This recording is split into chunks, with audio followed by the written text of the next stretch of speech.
Merci, Monsieur le Président. Thank you, Mr. Speaker, for inviting me to give the opening meditation today. This is in recognition and celebration of the diversity of faiths and beliefs here in the Northwest Territories.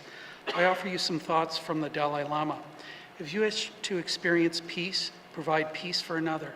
If you wish to know you are safe, cause another to know that they are safe. If you wish to understand seemingly incomprehensible things, help another to understand. If you wish to heal your own sadness or anger, seek to heal the sadness or anger of another. I wish you all the best with your proceedings today and your upcoming break. Merci. Mr. Elder, please wait. Ladies and gentlemen, I'd like to thank our elder that has come back member from the 18th and 19th Assembly. As we have done with our traditional, our opening, our, guiding words of blessings, I'd like to thank Mr. O'Reilly for actually being here today. Being an elder, he's left us, but we still appreciate all his work that he's done for us in the 18th and 19th Assembly. So thank you very much, Kevin.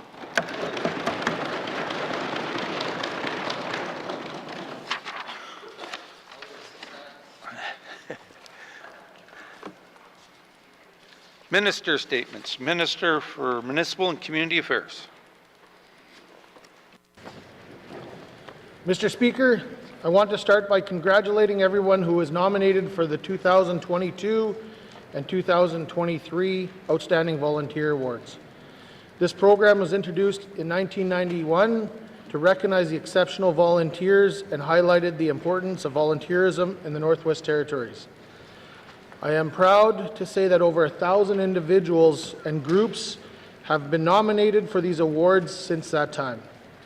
Mr. Speaker, this year, volunteers are being recognized for the 2022 and 2023.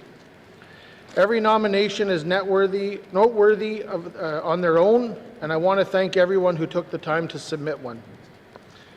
In 2022, the 2022 award program received a total of 9 nominations from 5 communities.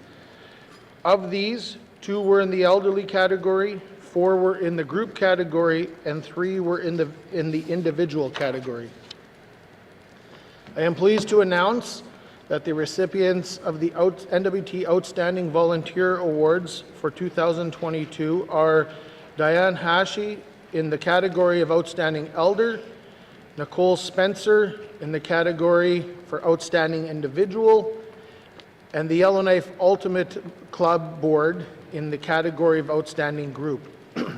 The 2023 award program received a total of 29 nominations from 11 communities. Of these, 10 were in the elderly category, 4 were in the group category, and 14 were in the individual category, and 1 was in the youth category.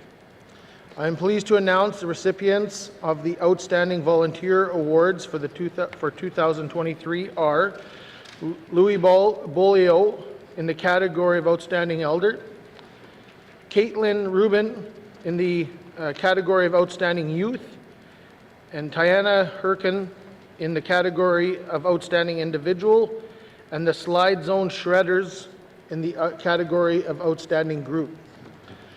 Mr. Speaker, I was honored to recognize all these individuals at the groups in the Legislative Assembly earlier today.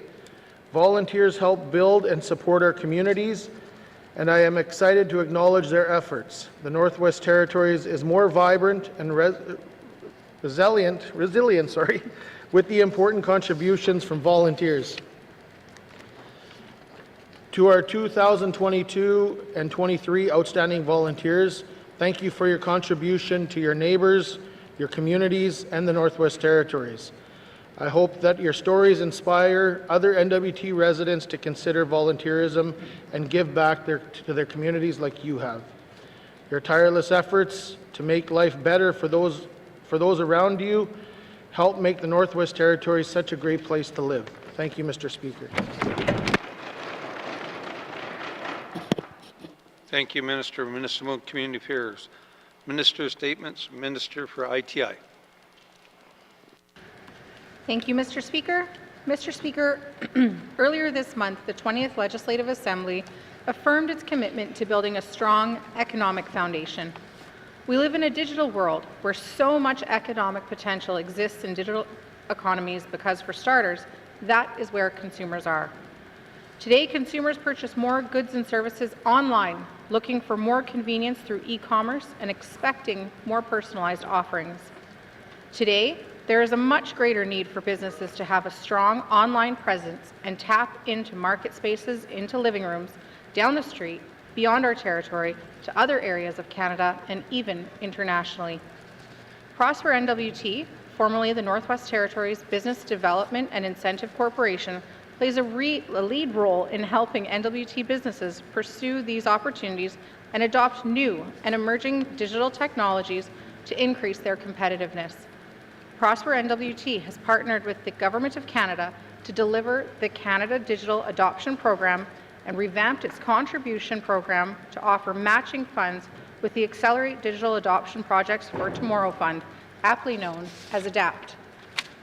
Through these two initiatives, N.W.T businesses can apply for up to $5,000 grants and contributions for their digital projects and have access to digital advisors who provide expertise, guidance, and support along the way.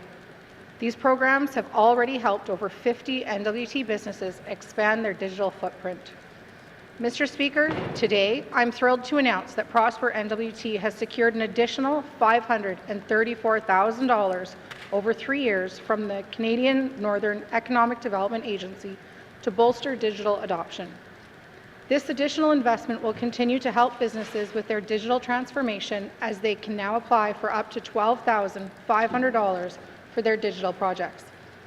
This additional funding is not just an investment in technology. It's an investment that strengthens our economic foundation, supports N.W.T Northern business to evolve to consumer expectations, and makes it easier for N.W.T businesses to access global markets.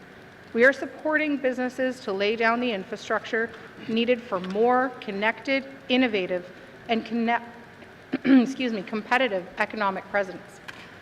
Let us continue to support local, encourage N.W.T businesses to build their web presence, and celebrate them as they work to thrive. I look forward to working together to build a stronger, more prosperous Northwest Territories. Thank you, Mr. Speaker. Thank you, Minister of ITI. Minister statements, Member statements. Member from Range Lake. Mr. Speaker, land is life. There's nothing quite like living out on the land, especially up here in the North's pristine, rugged environment. It should be no surprise that the demand for recreational land leases in the Northwest Territories is relentless. Some Northerners build cabins so they can pursue their traditional lifestyles of hunting and trapping. Others come to the North to build a vacation spot where they can experience a land that's much different from the cities and suburbs they call home. I know in my riding, there are plenty of folks who look to obtain these leases so they can provide a weekend getaway from their busy lives for their friends and family. I've spoken to many of those cabin-seeking constituents during my campaign last fall, and they were all dealing with the same frustrating circumstances. They followed the rules and applied for a recreational land lease and then heard nothing. Months would turn into years without hearing back anything from the department regarding the status of their leases. Eager to build a cabin of their own and optimistic in the green light they had initially received, they bought essential construction supplies that now sit rotting and warping in their backyards. Meanwhile, cabins have sprung up in the lots next to them, as those leases for those neighboring plots of land sailed through the department's processes. Mr. Speaker, we know there are complex circumstances behind recreational land leasing in the Northwest Territories. There are still land claims to be signed and impacts from development to be studied. However, the politics are for us to debate, and the policies are for the government to work out. Regular folks just want a cabin to call their own. They should not have to go through a political process when applying for a recreational land lease. They should not need the advocacy of their MLA to get updates on the leases they applied for. The N.W.T needs to get its house in order when it comes to the leasing process, so there's a set of rules to play by and a transparent, reasonable process that follows. Let's get the work done here so our constituents can get out there and enjoy the land we call home. Thank you, Mr. Speaker. Thank you, member from Range Lake. Member statements. Member from Great Slave. Thank you, Mr. Speaker. Mr. Speaker, earlier this week I brought forward a petition from 645 N.W.T residents calling upon this Assembly to direct the Premier to ask the Canadian government for an immediate ceasefire in Gaza. Mr. Speaker, I will also be calling a motion for the Assembly to direct the Premier to do just that later today. Mr. Speaker, I want to thank the Premier for his last commitment on this topic to me in this House. We did indeed meet with a member of the Palestinian diaspora here in Yellowknife, a resident who has family ties to Gaza and Palestine. Mr. Speaker, although I cannot speak for the Premier in that meeting, I heard him say that he had heard things that he hadn't before, and I believe that he was deeply moved by those conversations. Mr. Speaker, I'm uncertain that this petition or motion will be met in the full spectrum of what is being requested. Such is the nature of politics and the levers we have at our disposal as regular members. But Mr. Speaker, you don't have to be an expert to know that what's happening in Gaza is wrong. Mr. Speaker, I will have questions for the Premier at the appropriate time. Thank you.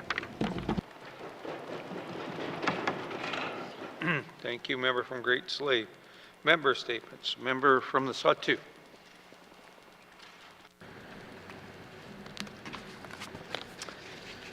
Thank you, Mr. Speaker. Mr. Speaker, decision-making is a critical and fundamental principle in business and leadership capacity. In some communities and regions of the Northwest Territories, decision-making is mandatory and immediate to meet seasonal resupply and public-private project scheduling. Mrs. Speaker, these actions are sound, prudent, and necessary to support logistics, client planning, satisfaction, and security. Mr. Speaker, the leap year tradition arrives on our calendar every 4 years. Information through research and informed decision-making will allow us to progress during this 20th Assembly.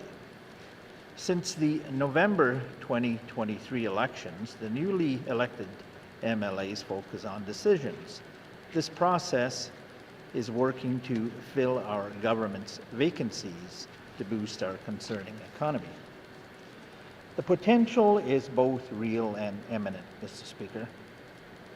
The discovery and production of the N.W.T's Natural HO project is a game changer. This is a clear example of our potential in becoming a raw material supplier. Accordingly, Mr. Speaker, should we tackle our own and ultimate reward through a green energy participation?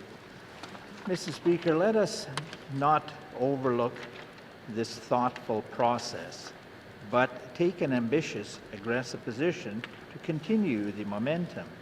The next approaching leap year is 4 years away. Hint, hint.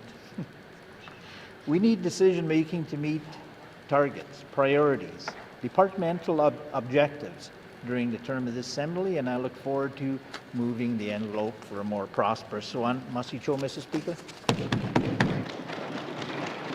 Thank you, member from the Sawtooth. Member statements. Member from Mackenzie Delta. Thank you, Mr. Speaker. Mr. Speaker, today it is very important that we look after our elders. More importantly, that we recognize their accomplishments. When we lose an elder, we lose a wealth of knowledge.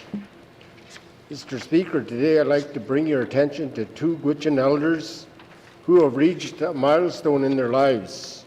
First, Mr. Andrew Nyandu, who lives in Fort McPherson, on December 5th of 2023, celebrated his 100th birthday. Mr. Speaker, Mr. Nyandu was very active out on the land. He spent most of his life living a traditional lifestyle. Only up until a few months ago, you can see him walking up to the local store with his cane, walking at a fast pace, or going to the local radio station to pick up his lucky bingo cards. In 1966, Mr. Nyandu participated in the canoe race across Canada, which ended in New York, then back across Canada again. He participated with his friends from Fort McPherson, who were William Tea and Philip Blake. And the team N.W.T was captained by Tommy Ross of Aklavik. Mr. Nyando is a big Edmonton Oilers fan, and you can see him sporting his Edmonton Oilers jerseys.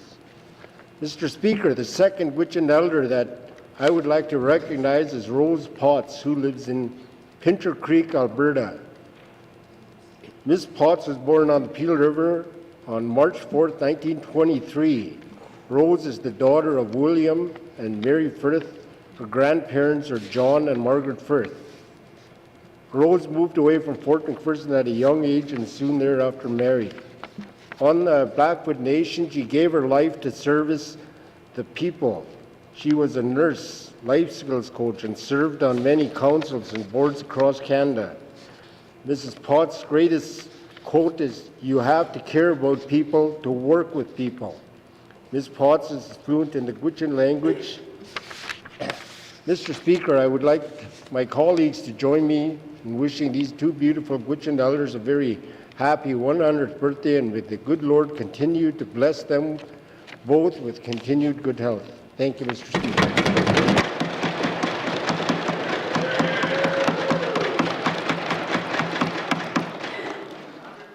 Thank you, member from Mackenzie Delta.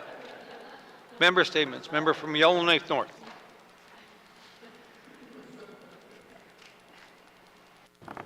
Thank you, Mr. Speaker. Mr. Speaker, what we refer to as the Slave Geological Province is a large area that's mostly within traditional Clicquot territory. On June 7, 2021, the Clicquot government wrote to the federal government requesting a regional study, and I'll quote from that letter to explain because they said it best. The health of barren ground caribou and the ecological integrity of this region are critical for Clicquot well-being. We recognize that the region has great value for cultural well-being, way of life, and caribou, and the region has great value and potential for economic development. Clicquot government's view is that in order to reconcile these values, we need an independent assessment of options, impacts, and benefits before permanent infrastructure is built.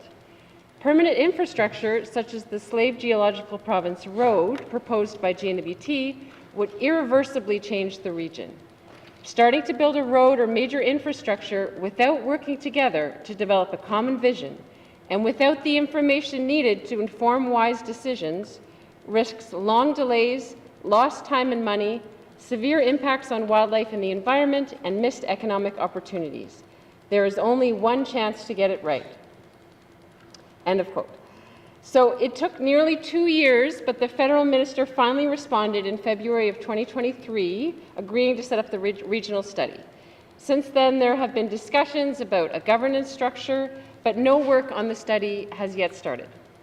Meanwhile, the N.W.T has been going ahead with planning work for the Slave Geological Province Road. Last December, the Department of Infrastructure got a land use permit for geotechnical work to help determine routing. The previous infrastructure minister from the 19th Assembly indicated that the N.W.T intended to push forward with the SGP road project, even if it meant triggering a separate environmental assessment to be conducted at the same time as the regional environmental assessment is underway.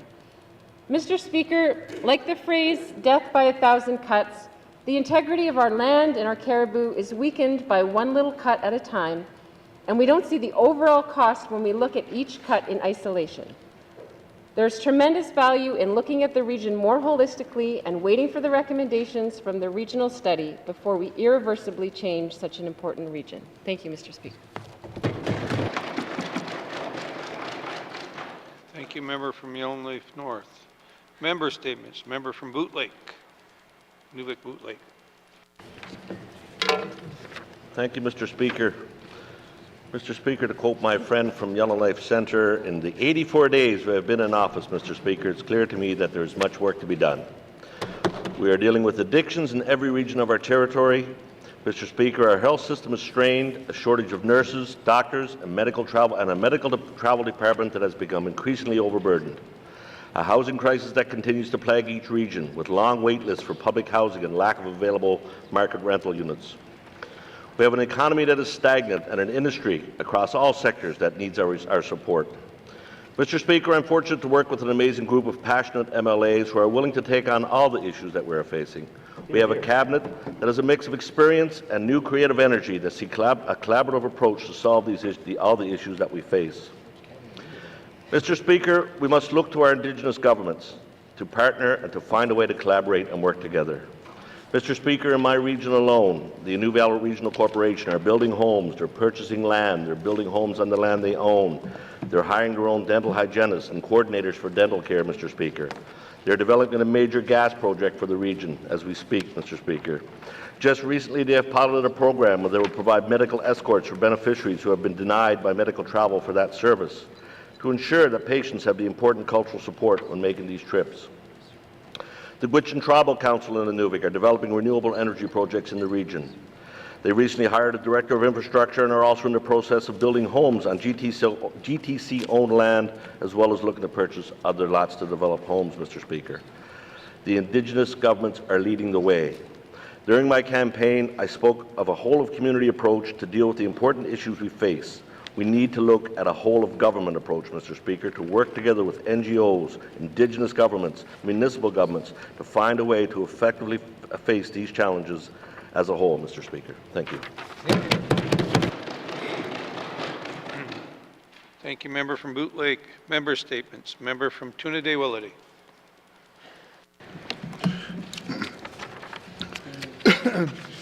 Thank you, Mr. Speaker. Mr. Speaker, Canada's Truth and Reconciliation Commission strongly recommend the full and meaningful implementation of the United Nations Declarations of Rights of the Indigenous People in order to achieve reconciliation. Last year, the previous Assembly passed a bill to implement UNDRIP and ensure full future laws were consistent with those principles. UNDRIP complements the rights of Indigenous people set out in Section 35 of the Canadian Constitution, which upholds treaty rights. Under both UNDRIP and Section 35, Canada and by extension the N.W.T now have federal international laws that demand their compliance with these treaty rights. During negotiations over 100 years ago, my people were assured that the treaty would not lead to any forced interference with their mode of life and that it did not open the way to the imposition of any tax, and that there were no fear enforced military services. Since then, especially since the creation of the N.W.T, many taxes have been enforced upon my people that are not in compliance with Treaty 8, the rights of which are upheld by Section 35 and UNDRIP. Some of these taxes are very obvious, like the payroll tax or the carbon tax, but there are also many other hidden taxes and fees. Today, we have a new government that promises a future collaboration and cooperation, a strong, close relationship between them and the Indigenous governments. This is a government that now must only abide by Section 35 of the Constitution, but is also obligated by the United Nations Declaration on the Rights of Indigenous People. This is why today I'm calling upon the new government to bring itself in compliance with Treaty 8 and cease implementing new taxes on my people. I look forward to hearing from the Premier today on his plans to bring the N.W.T in compliance with my people's rights. Thank you, Mr. Speaker. Thank you, member from Tuna-Day-Willity. Member statements. Member from Mophie. Thank you, Mr. Speaker. Mr. Speaker, for my statement today, I want to be a voice for Indigenous women. This is nothing new. I'm hearing from women about their experiences with the police and want to raise it publicly. Mr. Speaker, we know Indigenous women are far more likely to be violently victimized. According to a 2018 Statistics Canada survey, about 63% of Indigenous women have experienced physical or sexual assault in their lifetime, compared to about 33% of non-Indigenous women. Indigenous women face sexism, racism, and discrimination. Many live in violent situations at home and face acts of violence in society. Mr. Speaker, according to the 2019 General Social Survey, Indigenous women were twice as likely to report having very little or no confidence in the police compared to non-Indigenous women. In fact, it's common knowledge that much of the crime experienced by Indigenous women goes unreported because Indigenous women are either scared of or don't trust the police, or they don't believe the police will help them. Mr. Speaker, this violence is rooted in Canada's history of colonialism and residential schools. Many Indigenous women are intergenerational survivors of residential school. Mr. Speaker, Indigenous women are over-policed and underprotected. Whatever the reason the Indigenous women find themselves involved with the police does not matter. What matters is that they are treated with respect and that police officers recognize the trauma Indigenous women have lived through and to not perpetuate this. Mr. Speaker, the general public lacks any data on RCMP misconduct. There is a long history of a culture within police of them covering up for each other in the face of any wrongdoings.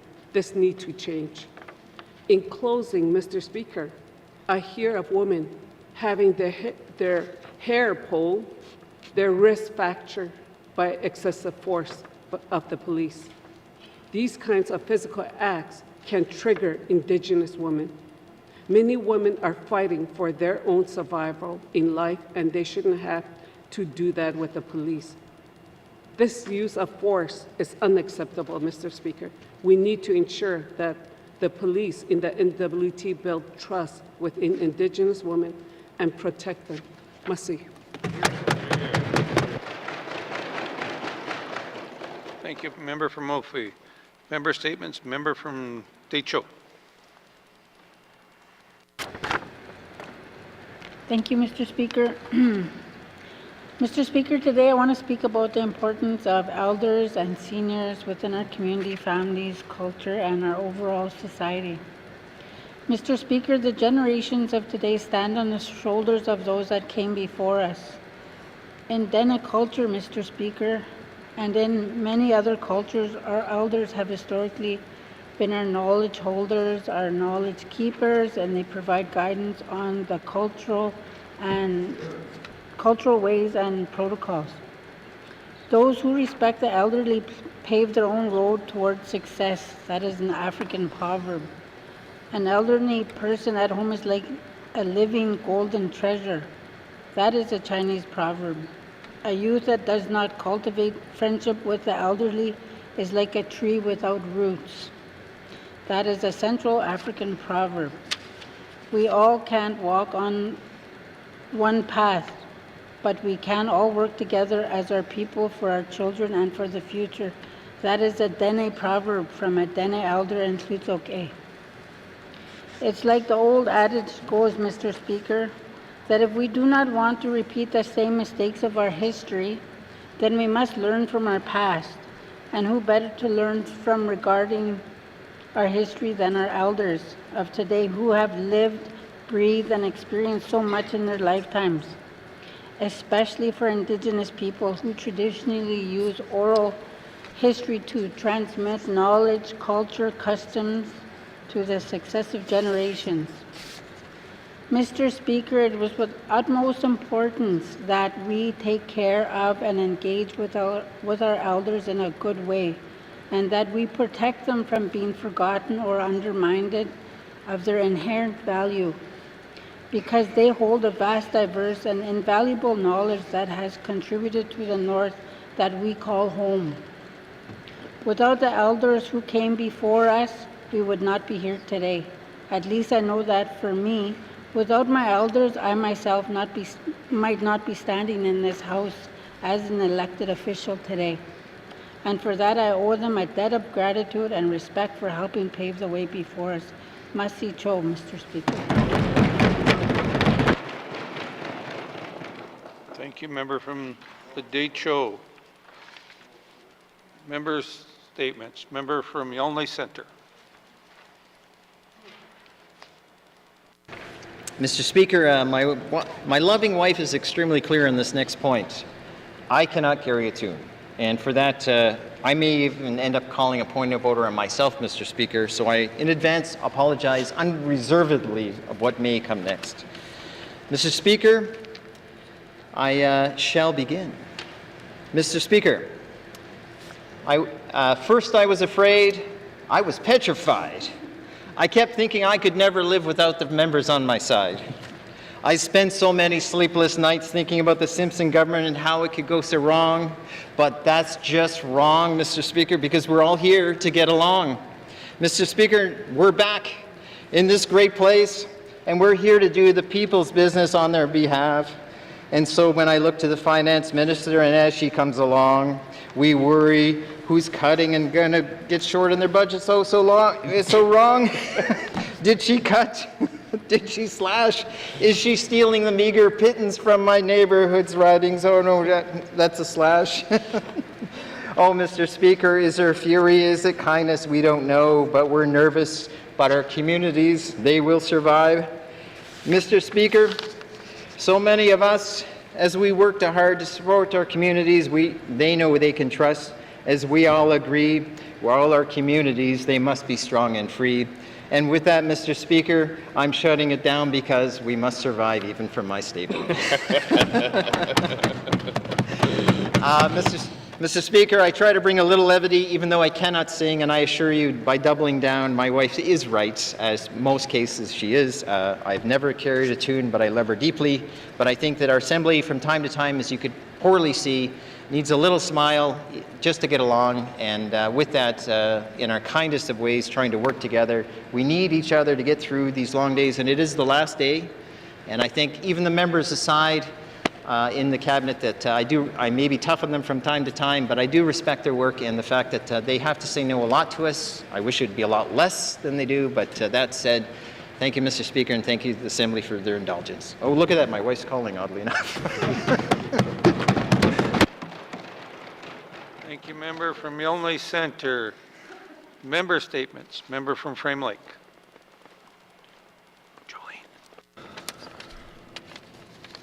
Thank you, Mr. Speaker.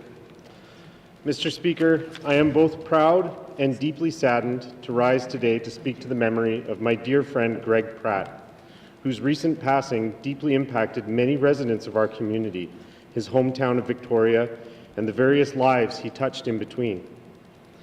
Greg was the kind of person you remember when you meet them. He struck an imposing figure at well over 6 feet tall, was extensively tattooed, had a boisterous laugh, and approached everything he did with notable confidence, dedication, and skill. Frankly, he was one of those people who was frustratingly good at everything he did. I've never felt as inferior as I did trying to play crib against him and being decisively humiliated at it, or attempting to help out with a simple home renovation project and quickly demonstrating I was totally useless alongside his journeyman skill set. But Greg was also unflinchingly kind and patient, and relentlessly funny. He was quick to tease and kid around, but never made you feel excluded, and he was incredibly generous with his time and knowledge. In his time in Yellowknife, Greg became best known for his work as a firefighter and paramedic, his chosen dream job, which he excelled at and quickly became both a mentor and close friend among his tight-knit group of colleagues. Greg was married to Chrissy Kerrigan, his partner of 10 years, and their 2 dogs, Buster and Fonzie, completed their family. Together, they were constant hosts to large groups of friends at their home on Taylor Road, and I have been incredibly privileged to count myself as one of them. Greg was diagnosed with terminal cancer 2 years ago, devastating news which hit his family and those of us close to him incredibly hard. What stood out to me in the years that followed, however, and what I'll remember most was not sadness, but the incredible courage and positivity he and Chrissy showed in the face of the impossible. I also watched a community rally around them, eager to help in any way they could, as Yellowknife tends to do in such times. During those years, I also somehow found myself in constant deficit to the favors they would do for me. Despite everything they were going through, Chrissy and Greg made a point of going out of their way to celebrate a friend's birthday, continued to host parties and games nights with friends, or went completely out of their way to do a favor without expecting anything in return. One of my favorite memories of Greg is when my partner Rihanna's parents were visiting last summer, and he made a point of taking us out to the East Arm in his boat so her dad could experience our legendary fishing. We had an incredible time with him and his brother on the water, and you could tell he was so happy to be out there with us. That generosity and kindness is something I will always cherish and look up to, and it also helps sum up what Greg meant to me as a person. Put simply, Greg showed me what being a good person looks like in the simplest but most fundamental ways possible. He was a dedicated, supportive, and loving partner. He was a generous, kind, and hilarious friend. He is deeply missed by the many friends and loved ones he has left behind, including me, and he lived a full and meaningful life. Greg's passing has left a big hole in our community, but all of us whose lives he touched are better for having known him. We love you and will always miss you, Greg. Thank you for being a part of our lives.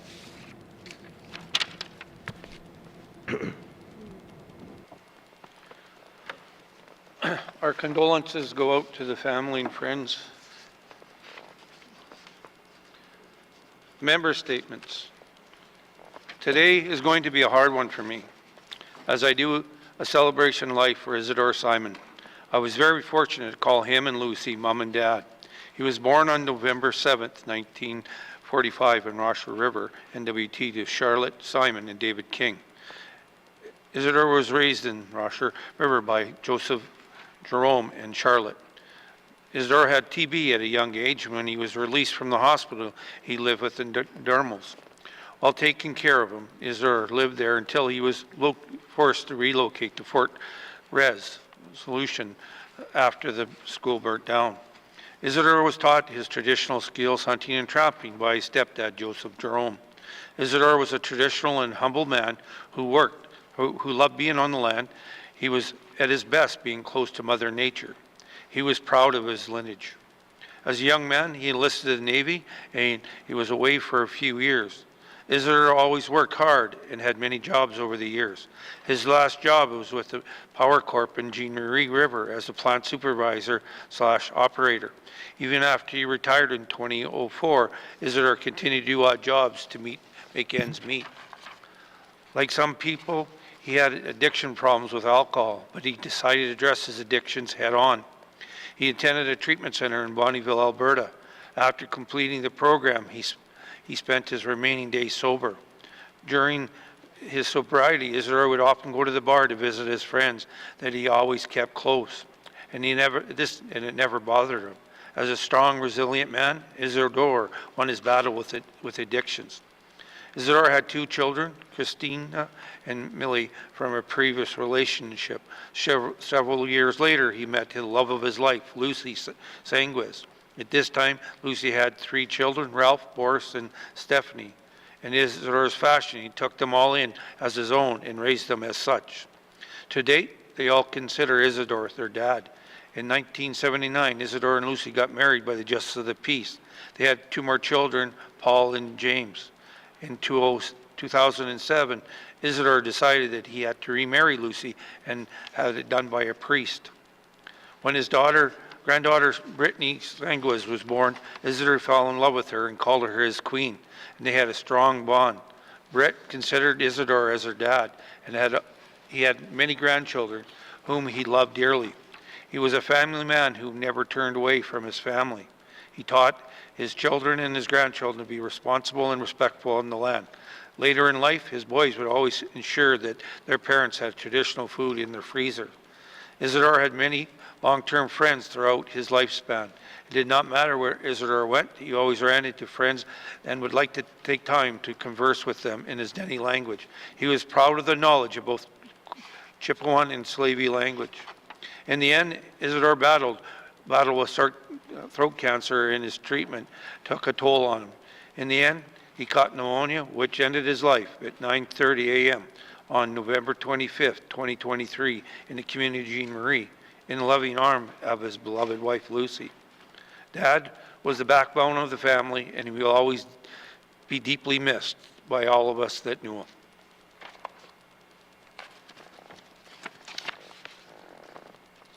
Member statements. Member statements. Returns to oral questions. Returns to oral questions. Recognitions of visitors in the gallery. Colleagues, I'd like to recognize former member of the 18th and 19th Assembly and somebody I consider a really good friend, Kevin O'Reilly. Welcome. Recognitions of visitors in the gallery. Member from Tabacha. Thank you, Mr. Speaker. Mr. Speaker, I'd like to recognize my constituents, Jason Lapini, the General Manager from the Fort Smith Métis Council, and Cameron Walterhouse, the Youth Representative for the Fort Smith Métis Council. Welcome to the Assembly. Thank you, member. Recognitions of visitors gallery. Member from Great Slave.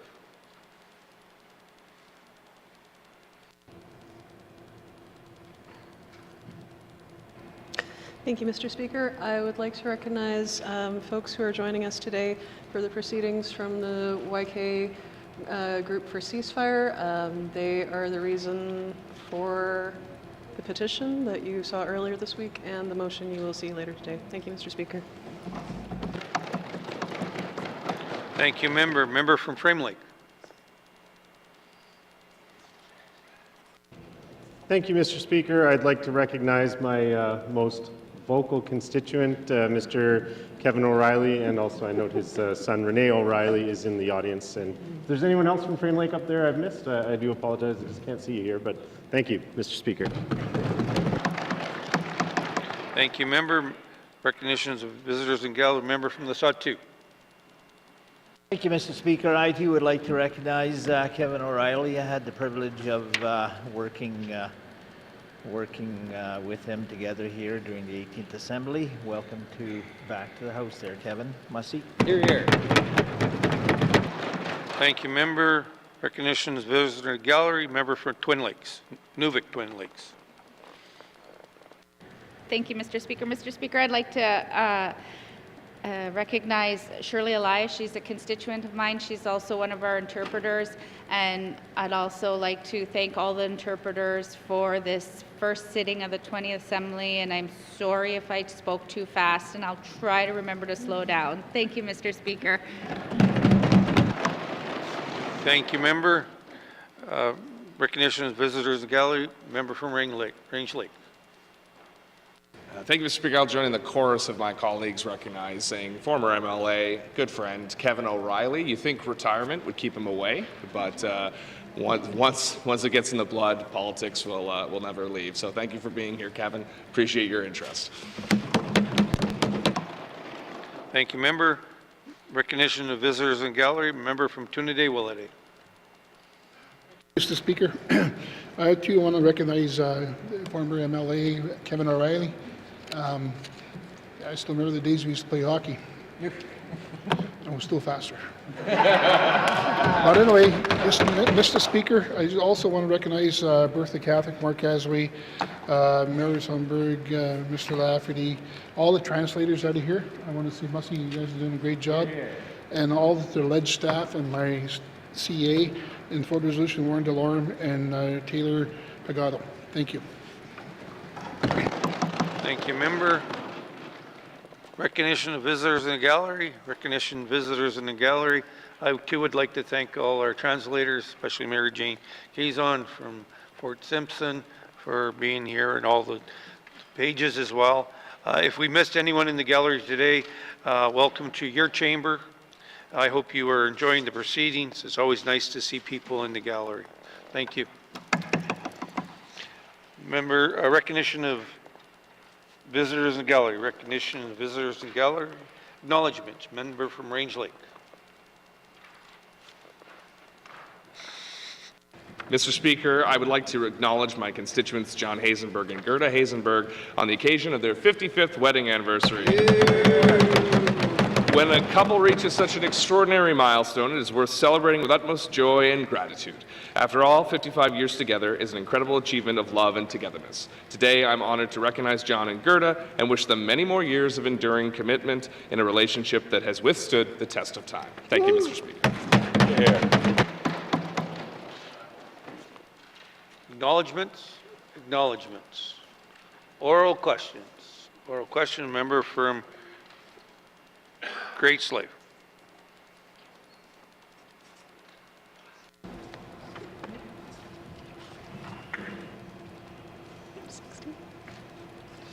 You're going to give me 60 minutes, okay.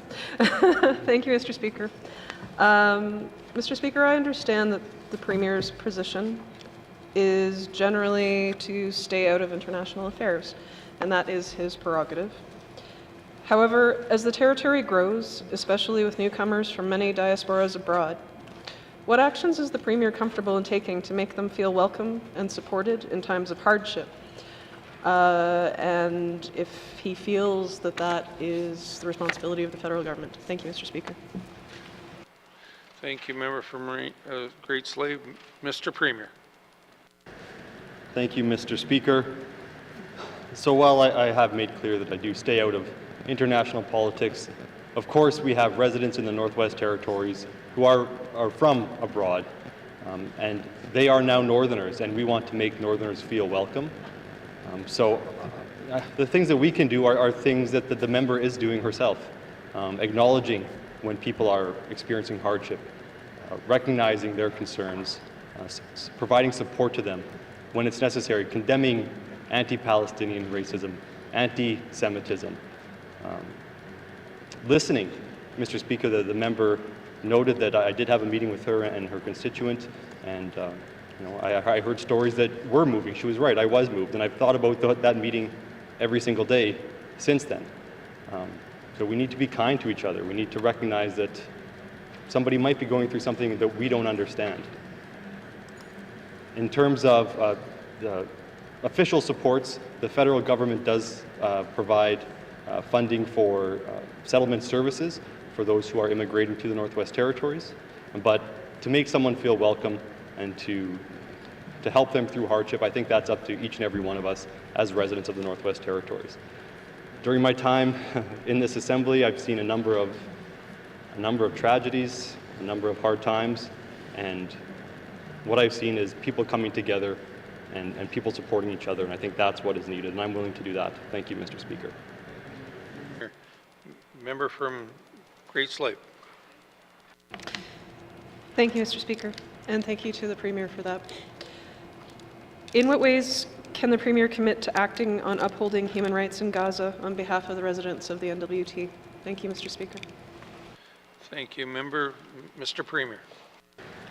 Thank you, Mr. Speaker. And again, I have no policy mechanisms to impact what is happening in Gaza.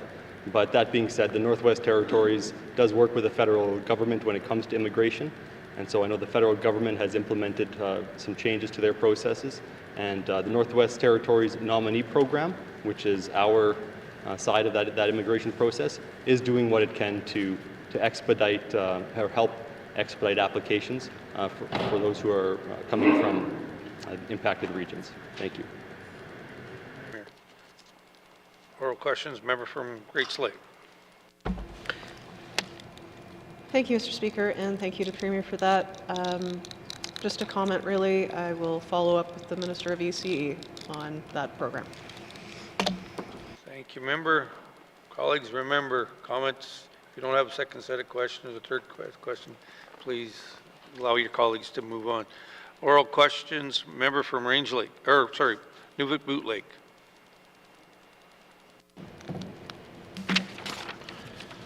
Thank you, Mr. Speaker. Mr. Speaker, my questions are for the Premier. Mr. Speaker, the Premier is committed to strengthening the relationship between this government and Indigenous governments and organizations. The Premier recently met with the Council of Leaders. What concerns have they brought forward from that meeting, Mr. Speaker? From Newfoundland Boot Lake, Mr. Premier. Thank you, Mr. Speaker. The Council of Leaders, members of the Council of Leaders did come together, and that was in response to a visit from 2 federal ministers. And so it wasn't a general Council of Leaders meeting. It was focused on healthcare, and we were actually all, as members of that table, conveying our concerns and issues to the federal government. And so I think that the issues that were raised there are familiar to all of us in this House. Issues of medical travel, issues of access to services, and things like that. Thank you. Premier. Oral questions, member from Nunavut Lake. Thank you, Mr. Speaker, and thanks to the Premier. Mr. Speaker, how does the Premier plan to use the Council of Leaders and Intergovernmental Council to build the stronger ties with Indigenous governments? From Nunavut Lake, Mr. Premier. Thank you, Mr. Speaker. I plan to continue the good work that has been happening. I've seen the Council of Leaders from its inception and how it's progressed over 4 years. One of the biggest benefits of the Council of Leaders is relationship building. I mean, I know all the leaders around that table now. I've made personal phone calls to virtually all of them, if not all of them, over the past few weeks. And so just that relationship side is a big part of that. Under the Council of Leaders, there is other work that can be done in other areas. So there's a housing forum that was developed under that. There's discussion about the territorial legislation and how we can work together on that. And so there's a number of different areas. I think that we are just scratching the surface of what that group can accomplish. Thank you. Mr. Premier, final supplement or questions, final supplementary. Member from Nunavut Lake. Thank you, Mr. Speaker, and thanks to the Premier. And I know the Premier is passionate and serious about working closer with Indigenous governments, and I certainly appreciate that. Mr. Speaker, the Premier mentioned legislation. Currently, co-drafting legislation is currently limited to lands and resource, but the Premier has indicated a willingness to expand legislative co-drafting. Can the Premier share with us or let us know his plans on the co-drafting of other legislation, Mr. Speaker? Thank you, member from Nunavut Lake. Mr. Premier. Thank you, Mr. Speaker. And of course, land and resource legislation is the development of that is governed under the Devolution Agreement, and we work with the Intergovernmental Council to advance that legislation. Of course, I've also committed in my previous role as the Minister of Education, Culture and Employment to co-develop the Education Act, which is one of the biggest undertakings, legislative undertakings that we can do. And there's a desire to do more as well, and so I'm happy to have those conversations. As I've said before, we are moving towards a future where Indigenous governments, self-governments of the future, are going to be taking on and administering the programs and legislation that currently exist. And so as we develop them, we need to ensure that Indigenous voices are part of those pieces of legislation, and that they're developed in a way that Indigenous governments will want to take them over and will be successful when that happens. And of course, we cannot forget about the United Nations Declaration on the Rights of Indigenous Peoples. That has put new obligations on this government. And again, I'm excited and honored to carry forward that work from the last government. Thank you, Mr. Speaker. Mr. Premier. Oral questions, member from Sod-2. Thank you, Mr. Speaker. My questions today is to the Minister of N.W.T. Housing, or Housing N.W.T. As we mentioned on numerous occasions, the Northwest Territories is facing a housing crisis. In the SA2, there are 61 people on the waiting list, Mr. Speaker. My first question to the Minister is, how many public housing units does Housing N.W.T. have in the SA2 region? Masi. Sod-2, Minister of Responsible for Housing. Thank you, Mr. Speaker, and thank you to the member from the SA2 for the question. Currently, Housing N.W.T. has 252 public housing units in the SAW2, 4 in Colville Lake, 35 in Norman Wells, 50 in Fort Good Hope, 74 in Toledo, 89 in Delaney. Thank you, Mr. Speaker. Mr. Housing N.W.T. Oral questions, member from the SAW2. Thank you, Mr. Speaker, and thanks to the Minister for that inventory. My next question is, how many new housing N.W.T. public housing units will be delivered this year to the SA2 region? Thank you. Thank you, member from the SA2. Minister of Housing N.W.T. Thank you, Mr. Speaker.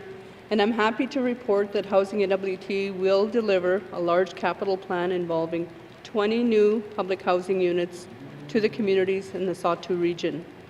Housing recently completed 4 of these new public housing units in Norman Wells. 4 plexes are now under construction in Delaney, Toledo, and Fort Good Hope.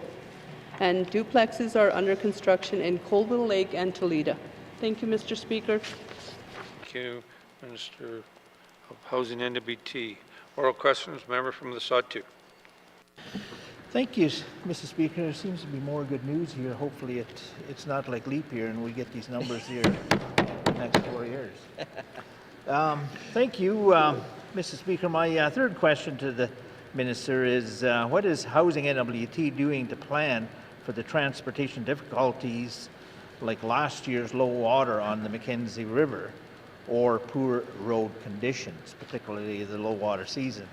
We've had a number, I think there's been a number of examples of possible low water this season. So can the Minister answer that there, please? Thank you. From the Sawtoo, Minister for Housing N.W.T. Thank you, Mr. Speaker. So contractors are delivering on capital projects for Housing N.W.T. They were affected by low water and barge delays and cancellations over the summer of 2023. Housing made alternative plans to deliver remaining construction materials during the current winter road season. It is recognized that planning will increasingly need to consider the unique logistical challenges of mobilizing equipment, construction, material and modular units within the Sawtoo, with appropriate contingency plans in place for alternative methods of delivery. Housing N.W.T will continue to work with communities and Indigenous governments to find solutions to these issues caused by climate change, including low water levels and a shortened ice road season. Thank you, Mr. Speaker. Thank you, Minister of Housing N.W.T. Final supplementary, member from the Sawtoo. Thank you, Mr. Speaker, and thanks to the Minister for that information. My last question for the last day of this month here.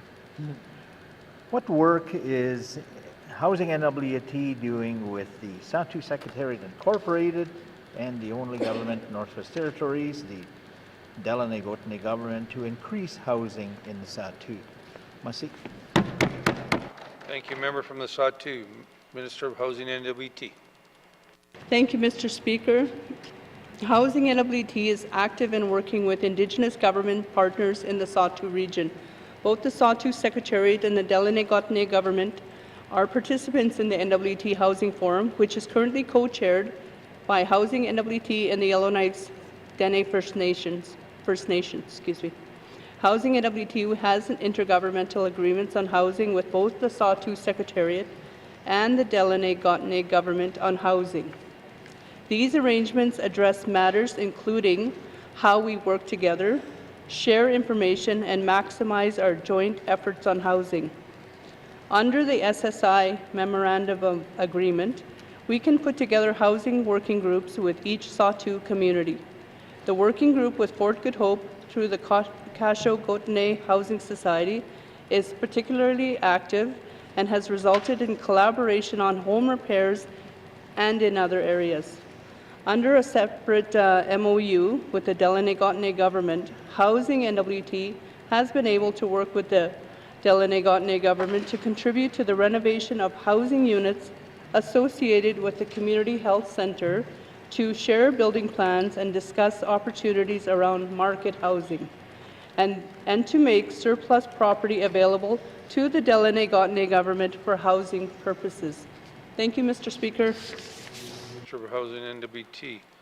Oral questions, member from Yellowknife North.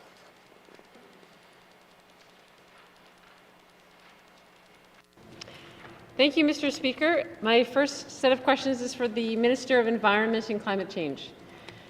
So I understand that currently underway, there's collaboration with Indigenous governments, the N.W.T, and the federal government in the design and development of the regional study for the Slave Geological Province.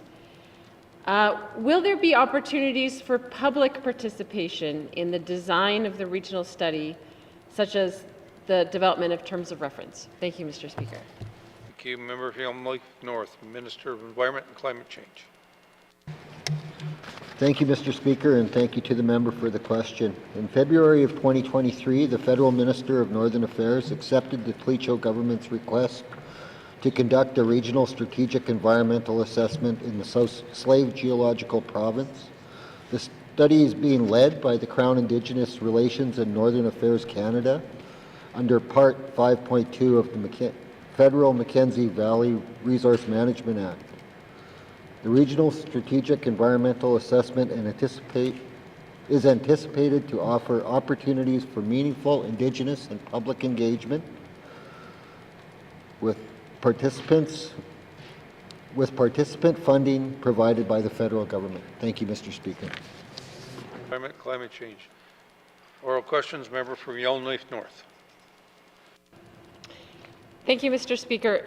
I'm going to push a bit more on that one because the minister mentioned that there will be participant funding once the study gets underway, but my question is, will there be any public participation in designing the terms of reference of the study? Thank you, Mr. Speaker. Member from Yellowknife North, Minister of Environment and Climate Change. Thank you, Mr. Speaker. Mr. Speaker, the study and the whole process is led by the federal government, so that's not a question I can answer. Thank you, Mr. Speaker. Or Minister of Environment and Climate Change. Member from Yellowknife North. Thank you, Mr. Speaker. I wonder if the minister can explain that the value that his department sees in doing cumulative impact assessment, so in this case, a regional strategic environmental assessment, before individual applications are considered via piecemeal environmental assessments. So the value in doing cumulative impact assessment. Thank you, Mr. Speaker. Thank you, member from Yellowknife North, Minister of Environment and Climate Change. Thank you, Mr. Speaker. Mr. Speaker, there is value in sharing information collected or gathered by the coordinated corridor project and/or regional study for these two initiatives as they advance. We're in the early stages of developing the terms of reference for the regional study, and the timeline for the study has not yet been finalized. The advantage specifically here is for the participants to work together in ensuring that all of the information is shared with everyone that's needs to know. Thank you, Mr. Speaker. Thank you, Minister of Environment and Climate Change. Final supplementary, member from Yellowknife North. Thank you, Mr. Speaker.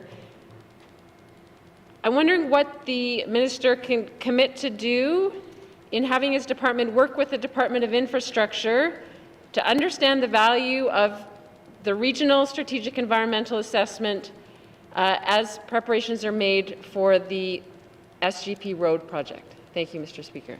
Thank you, member from Yellowknife North, Minister of Environment and Climate Change. Thank you, Mr. Speaker. Mr. Speaker, ensuring that we are sharing the information that comes out of these studies as we move forward collectively and gathering the information is certainly important. I think it's a big part of ensuring that the projects are moving together collaboratively, and in the early stages of developing the terms of reference, we want to ensure that the timelines for the study are accurate and specifically questions related to the criteria and a timeline for the regional study.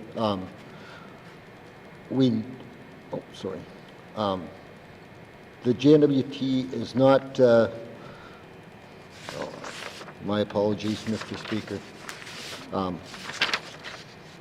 Could I ask the member to repeat the question, please?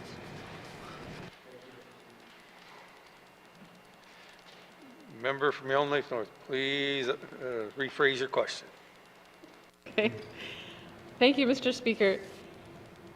So this is a question of cumulative impact assessment that looks at the whole region in a holistic way, and then we have a road project that this government is leading, that if it pushes ahead, we'll have to have a specific environmental assessment done for it but there's value in seeing the holistic regional assessment to understand the broader impacts before going ahead with the road project. So what I was getting at was, given that the Department of Environment and Climate Change includes many staff working on cumulative impact assessment, what can the department do to work with the Department of Infrastructure to understand the value of that work as they plan the road project? Thank you, Mr. Speaker. Minister, Environment and Climate Change. Thank you, Mr. Speaker, and thank you to the member for the question. I think the key to success here is that the departments all work together and look at it from a whole of government approach and how we move forward. Thank you, Mr. Speaker. Minister of Environment and Climate Change. Oral questions, member from the Tuna-Day-Willity. Thank you, Mr. Speaker. Now that Canada and the N.W.T is bound legally by Section 35 and UNDRIP to bring themselves in compliance with Treaty 8 and Treaty 11 rights, the question is, how is the new government working to implement Section 35 UNDRIP with existing treaties and in partnership with Indigenous governments? Thank you, Mr. Speaker. Could you tell me who you're asking? The Premier. Merci. Mr. Premier. Thank you, Mr. Speaker. So with the passage of the United Nations Declaration on the Rights of Indigenous Peoples Implementation Act, we are now obliged through that legislation to develop an action plan for implementation of UNDRIP, and that is going to be, and it's legislated to be, co-developed with Indigenous governments. And so that is the avenue to address a lot of these issues. And if there's things such as taxation that the governments would like addressed, the time to bring it up is right at the beginning so that that work can happen during the development of that action plan. Thank you. Premier. Oral questions, member from Tuna-Day-Willity. Yeah, thank you, Mr. Speaker. Part of the oath of office for all the MLAs, it just talks about that we will continue to honor and respect the treaty signed with Indigenous governments, so help me God. So I am happy to hear that from the Premier. Thank you for that. How do we ensure future laws do not impose taxes on First Nations and breach of their treaty rights on Treaty 8 and Treaty 11 territory? Thank you. Thank you, member from Tuna-Day-Willity. Mr. Premier. Thank you, Mr. Speaker. And we are going through that process right now, and that is the land claim and the self-government negotiations. I think that is what we need to conclude to ensure that there is a well-defined relationship between the government of the Northwest Territories, the government of Canada, and the governments in Treaty 8 territory. And so in terms of the Acknowledgements Treaty that we hope to finalize in the not too distant future, that would be the place to identify those relationships. And that is why it is important that we get that AIP concluded, to reference the member's questions from the other day. Thank you. Mr. Premier. Oral questions, member from Tuna-Day-Willity. Thank you, Mr. Speaker. Thank you, Premier. Mr. Speaker, as you know, that the Territorial Council the Territorial Council Act was created in 1967. That's 67 years ago. So my question to the Premier is, will the Premier consider developing some taxation to Indigenous governments as to how they're going to deal with the taxation on treaties? Thank you. From Tuna-Day-Willity, Mr. Premier. Thank you, Mr. Speaker. And again, that's the work that is happening as we negotiate the Acknowledgements Treaty. And so I look forward to that progressing. Thank you. Thank you, Mr. Premier. Final oral supplementary, member from Tuna-Day-Willity. Thank you. And I understand the negotiation process. I was part of that process as well. Going back to 1967 to date, so it'd be nice that if this government could start looking as to how we're going to be dealing with taxation through that process, so that, sorry, to the question. The question is basically through negotiations that the taxation compensation to the Acknowledgements Treaty 8 be looked at from 1967 going forward. Thank you. Mr. Premier. Thank you, Mr. Speaker. And again, it is that treaty process, so I look forward to the negotiations.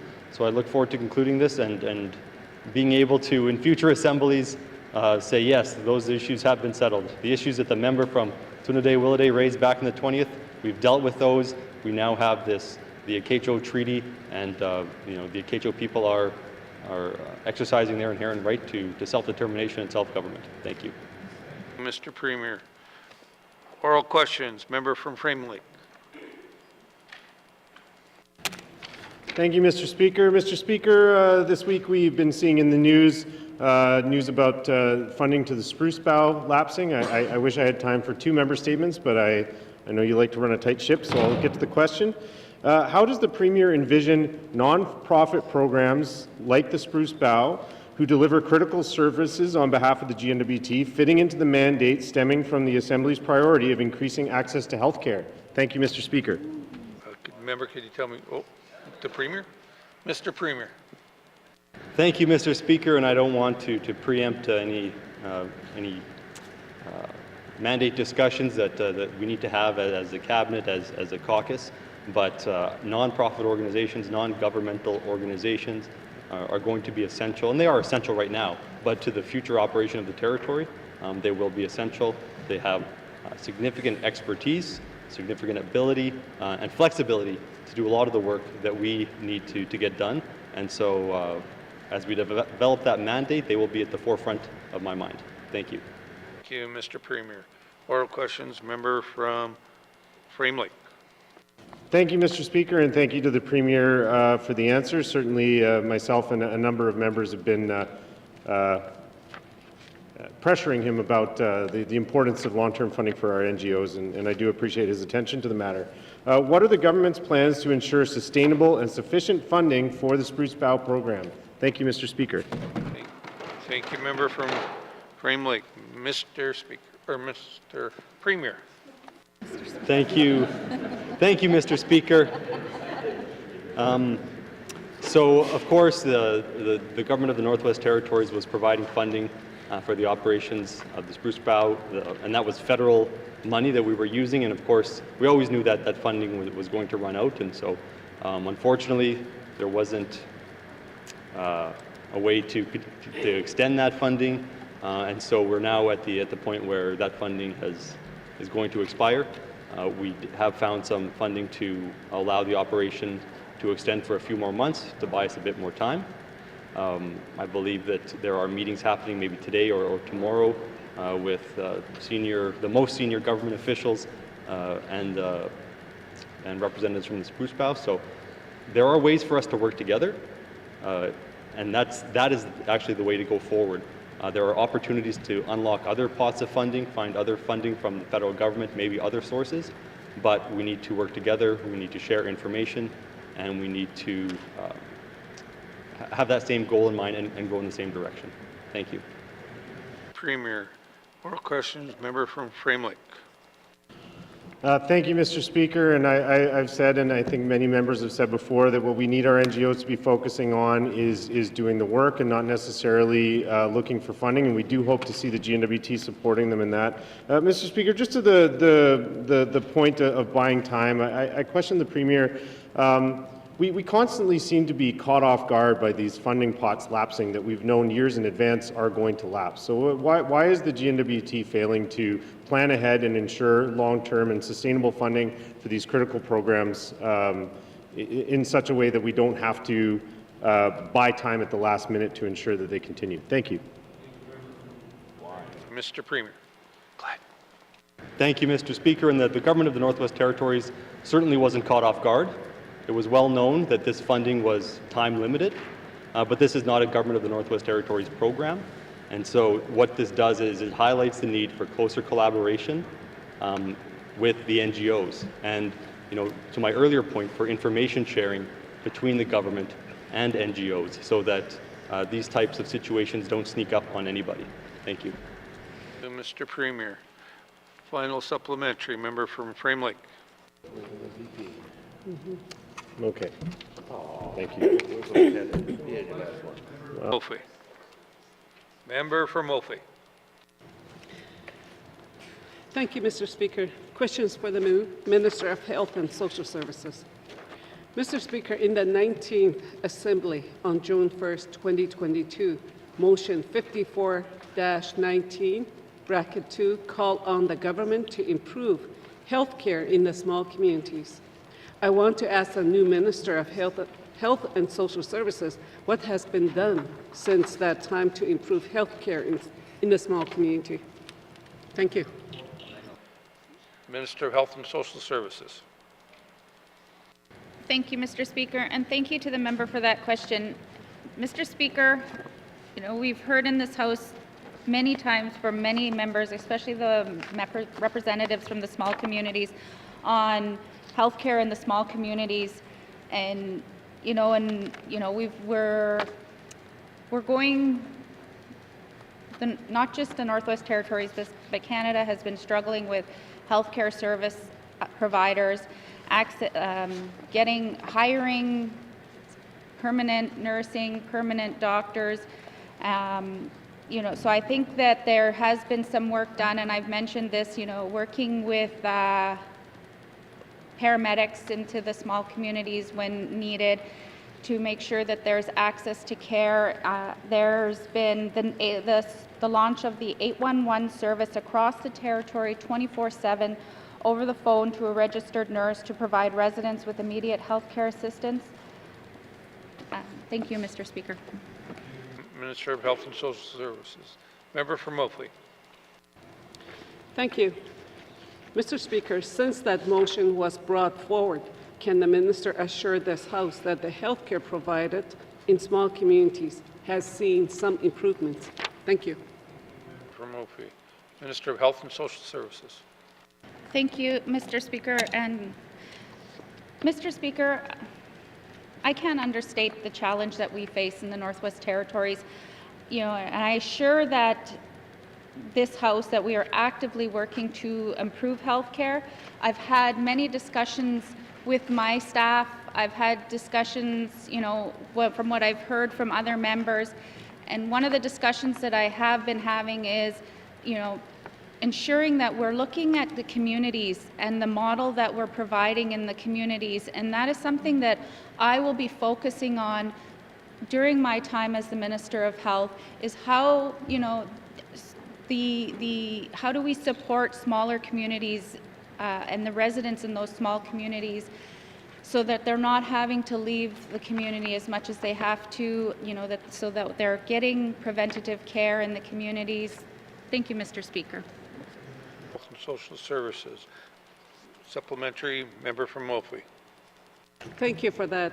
I think, yes, Mr. Speaker, there have been dozens of stories over the years of health centers prescribing Tylenol to very sick or even dying individuals seeking medical attention, only to be dismissed or minimized and unheard. Does the minister agree that Tylenol is being overprescribed to residents in our smaller communities? Thank you. Member for Mophly. Minister of Health and Social Services. Thank you, Mr. Speaker. Mr. Speaker, I thank the member for raising this. In the small communities, we tend to get a lot of concerns, and we got a lot of concerns in this House when I was a member, and we continue to hear the stories. But what I can say is I cannot comment on individual cases in this House, but every time there's a complaint, every report that's given to, that is put forward is looked into. The other thing that I wanted to say is, the Office of Client Experience is a new department. It had its 1-year anniversary. This is something that the 19th members, we all together worked hard to get Indigenous advocates.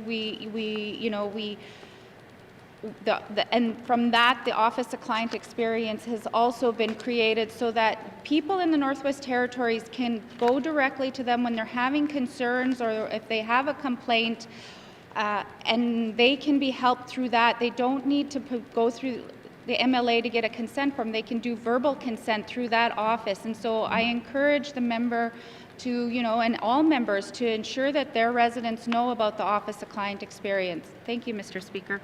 Thank you, Minister of Health and Social Services. Final supplementary, member for Moultrie. Mr. Speaker. Mr. Speaker, can the minister share with us how many permanent long-term health workers they're living in currently living in small communities across the N.W.T? Thank you. Thank you, member for Moultrie. Minister of Health and Social Services. Thank you, Mr. Speaker. Mr. Speaker, that specific detail I don't have here, but I'm willing to work with the member and all members in that hands to get that information and provide it back to the member on the how many permanent healthcare nurses that we do have. Thank you. Social Services. Oral questions. Member from Range Lake. Thank you, Mr. Speaker. Mr. Speaker, as I said in my member statement, I have constituents who have been waiting years for any kind of clarity on recreational land leasing. So I'd like to ask the minister responsible for environment and climate change, can the minister commit to a consistent and transparent land leasing process? Thank you. Thank you, member from Range Lake. Minister of Environment and Climate Change. Thank you, Mr. Speaker, and thank you to the member for the question. Mr. Speaker, the existing land lease processes are consistent and transparent. The Department has and continues to work on improving the service and the processes that it uses to deliver these programs to the public. For any application, the Department works with the applicant to outline the steps and processes that are required for tenure. Thank you, Mr. Speaker. Thank you. Sorry about that. Thank you, Minister of Environment and Climate Change. Member from Range Lake. Thank you. Thank you to the minister for explaining that. But I do think that a few of my constituents would disagree. So I'll make it more precise. Can the minister commit to a 90-day service standard for land lease applications? Thank you. Thank you, member from Range Lake. Minister of Environment and Climate Change.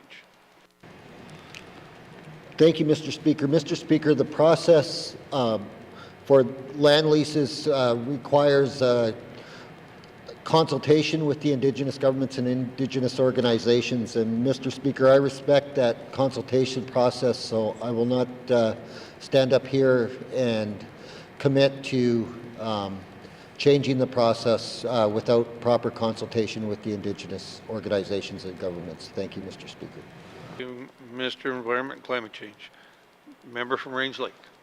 Thank you, Mr. Speaker. Certainly that's not my intent. I think the minister needs to work with treaty partners to ensure there's realistic and clear policies. So what I am saying is when an applicant applies, can they get a response, whatever that response happens to be, within 90 days? Thank you. Member from Range Lake. Minister of Environment and Climate Change. Thank you, Mr. Speaker. Yes, Mr. Speaker, I will commit that we will ensure that we improve our communications with the applicants and provide a level of response within 90 days. Thank you, Mr. Speaker. Minister of Environment and Climate Change. Final supplementary, member from Range Lake. Well, I know who my new favorite minister is, Mr. Speaker. Mr. Speaker, we're on a roll. Will the minister commit to convert all outstanding equity leases to fee simple title? Thank you. Member from Range Lake, Minister of Environment and Climate Change. Thank you, Mr. Speaker. Mr. Speaker, leases that qualify for fee simple title under the legislation. The limitations of land sales policy may be eligible for title to their parcels subject to consultation and survey requirements. Thank you, Mr. Speaker. Thank you, member from Minister of Environment and Climate Change. Oral questions, member from Yellowknife Center. Thank you, Mr. Speaker. Mr. Speaker, won't be singing my questions, by the way. So, Mr. Speaker, the diabetes in the Northwest Territories are certainly, well above the national average. As a matter of fact, groups like the Métis have some of the highest diabetes affected in the context of ethnicity. N.W.T. Indigenous women are certainly well above the Canadian average. And, Mr. Speaker, our regional centres suffer enormously with the high levels of diabetes and the lack of care. My question for the Minister of Health and Social Services is how is she planning to change this narrative by extending diabetic supports and care outside of the headquarters region of Yellowknife? Thank you. Center, Minister of Health and Social Services.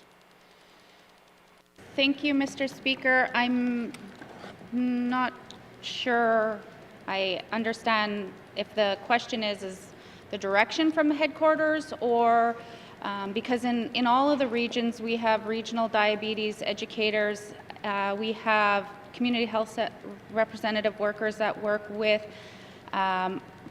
with health promotion and help in that area. So if there's a specific direct question, I would try to get the answer for the member. Thank you.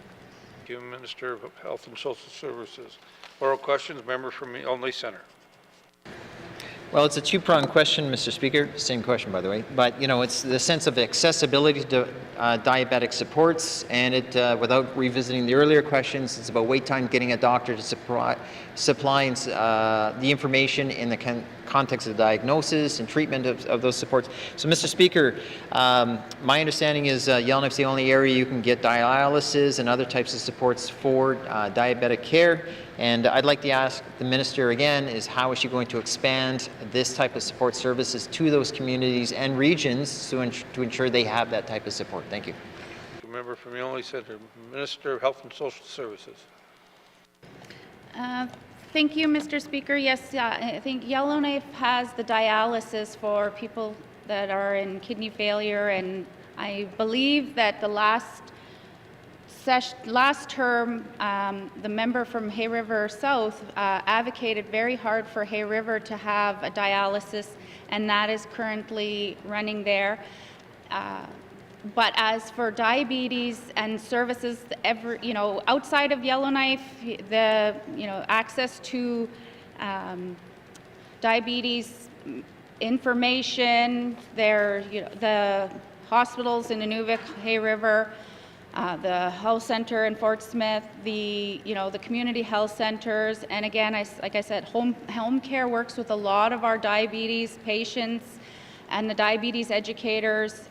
In Yellowknife, there's a lot of the health promotion stuff in Yellowknife. So, thank you, Mr. Speaker. Minister of Health and Social Services. Oral questions, member from Yellowknife Centre. Thank you, Mr. Speaker. Mr. Speaker, would the Minister be willing to investigate and report back on how many people have to come to Yellowknife from our regions and smaller communities for these types of support services specific to diabetes? Thank you. Thank you, member from Yellowknife Centre, Minister of Health and Social Services. Yes, Mr. Speaker. Thank you, Minister. Final supplementary, member from Yellowknife Centre. Thank you, Mr. Speaker. Mr. Speaker, upon that analysis, would the Minister be willing to take to FMB to expand services and support programs to the communities and regions based on that type of information? Will she become the new advocate? Thank you. Thank you, member from Yellowknife Centre, Minister of Health and Social Services. Thank you, Mr. Speaker. Mr. Speaker, I guess I'm confused. With diabetes, people see access outside of Yellowknife. They access the physician. They are able to get their prescriptions for the medication that they're on. They're able to get the necessary tools that they need to check their blood sugar.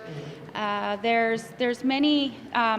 This is available in outside of Yellowknife. So I can look into further what patients, if they are traveling to Yellowknife for diabetes services, but I'll just leave it at that. Thank you, Mr. Speaker. Thank you, Minister of Health and Social Services. Oral questions, member from Yellowknife North. Thank you, Mr. Speaker. So my questions this time are for the Minister of Infrastructure. Does this government plan to move ahead with applications around the Slave Geological Province road that could trigger an environmental assessment even while a regional study is underway? Thank you, Mr. Speaker. Thank you. Member from Yellowknife North, Minister of Infrastructure. Thank you, Mr. Speaker. Mr. Speaker, first and foremost, we are working very closely with Indigenous governments on any routing decisions that might someday be made in the future, including the Clecho government, who did trigger the request for the Regional Strategic Environmental Assessment. At this point, we're at a stage of going out this summer to do some field work analysis, some early field work analysis, but again, Mr. Speaker, I do want to emphasize no final decisions on routing are going to be made without Indigenous consultation. And the N.W.T does continue to participate in the Regional Strategic Environmental Assessment. We had certainly hoped that had that moved a little faster, that they'd be in a position to actually take that information and contribute. Don't have a lot of control over how fast the federal government can get that going. Thank you, Mr. Speaker. Thank you, Minister of Infrastructure. Member from Yellowknife North. Thank you, Mr. Speaker. So does the minister have a sense then on how fast this government plans to move on the Slave Geological Province road? Thank you. Member from Yellowknife North.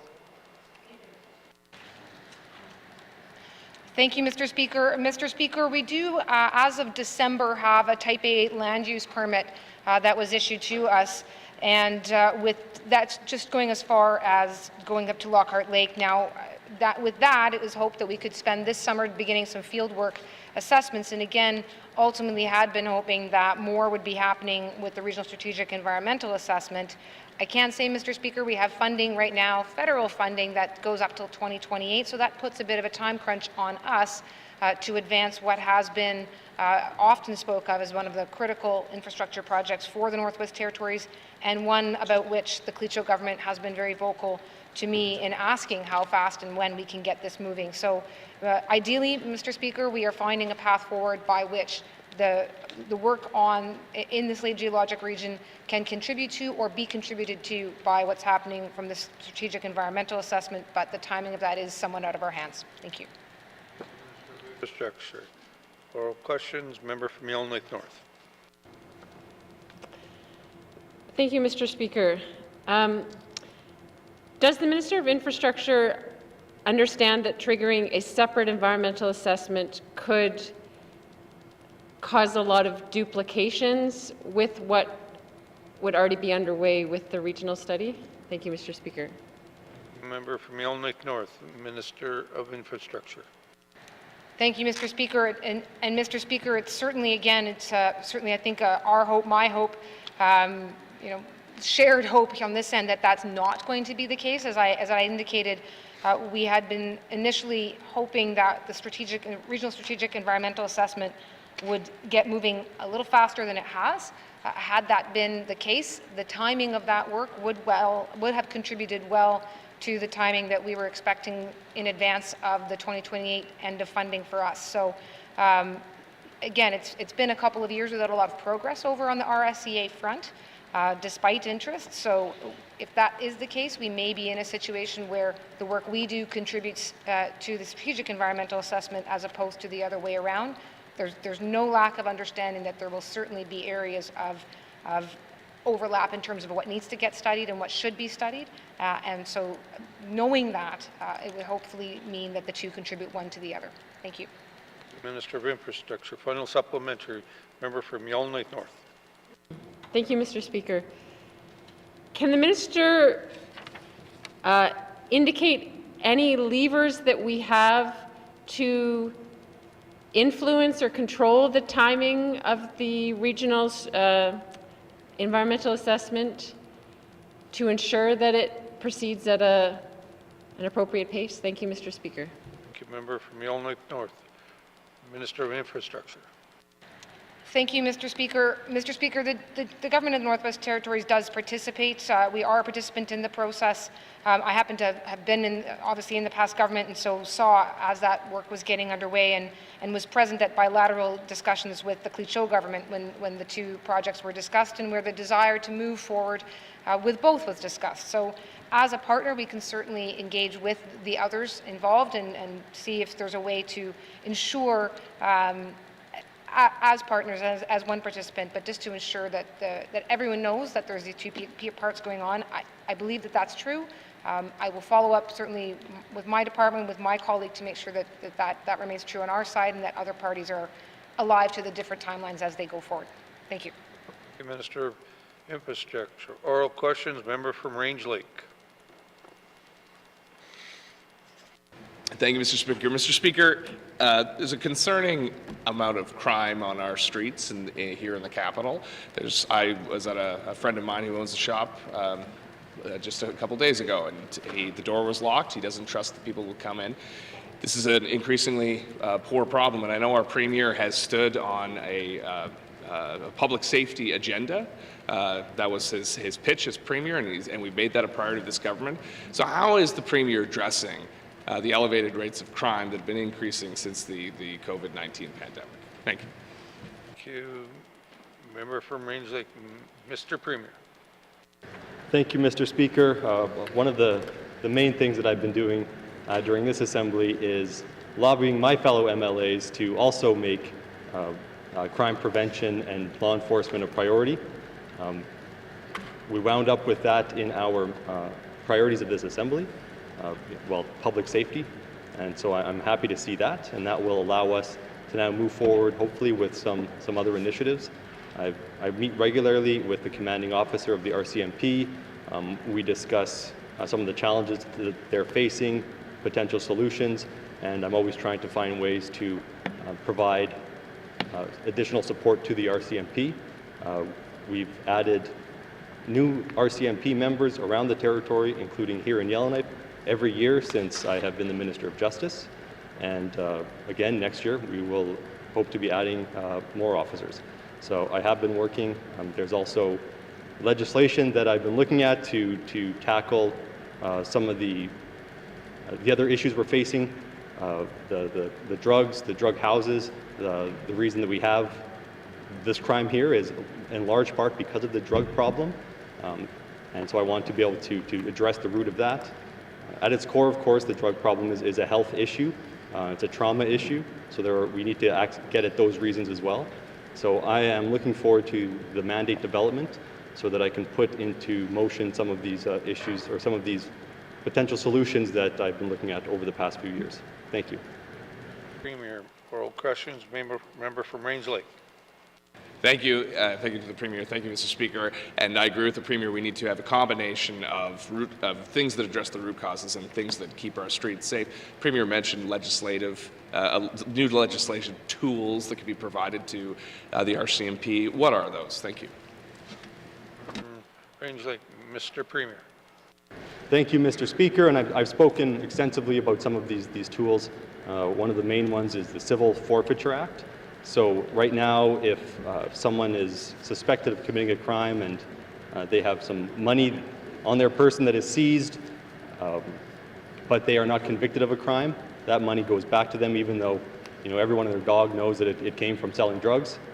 Civil Forfeiture Act would allow the government to make an application to the court to retain those funds, and it would be done on a balance of probabilities as opposed to beyond a reasonable doubt. So there's one example of the types of legislation that can actually impact crime in the territory and organized crime, and frankly the type of people who are selling the drugs and leading to a lot of the other issues. Scan legislation is the other one that I've spoken extensively about, and that is a way to help root out the drug houses. And the Trespass Act is another one, and that's probably of interest to the members from Yellowknife.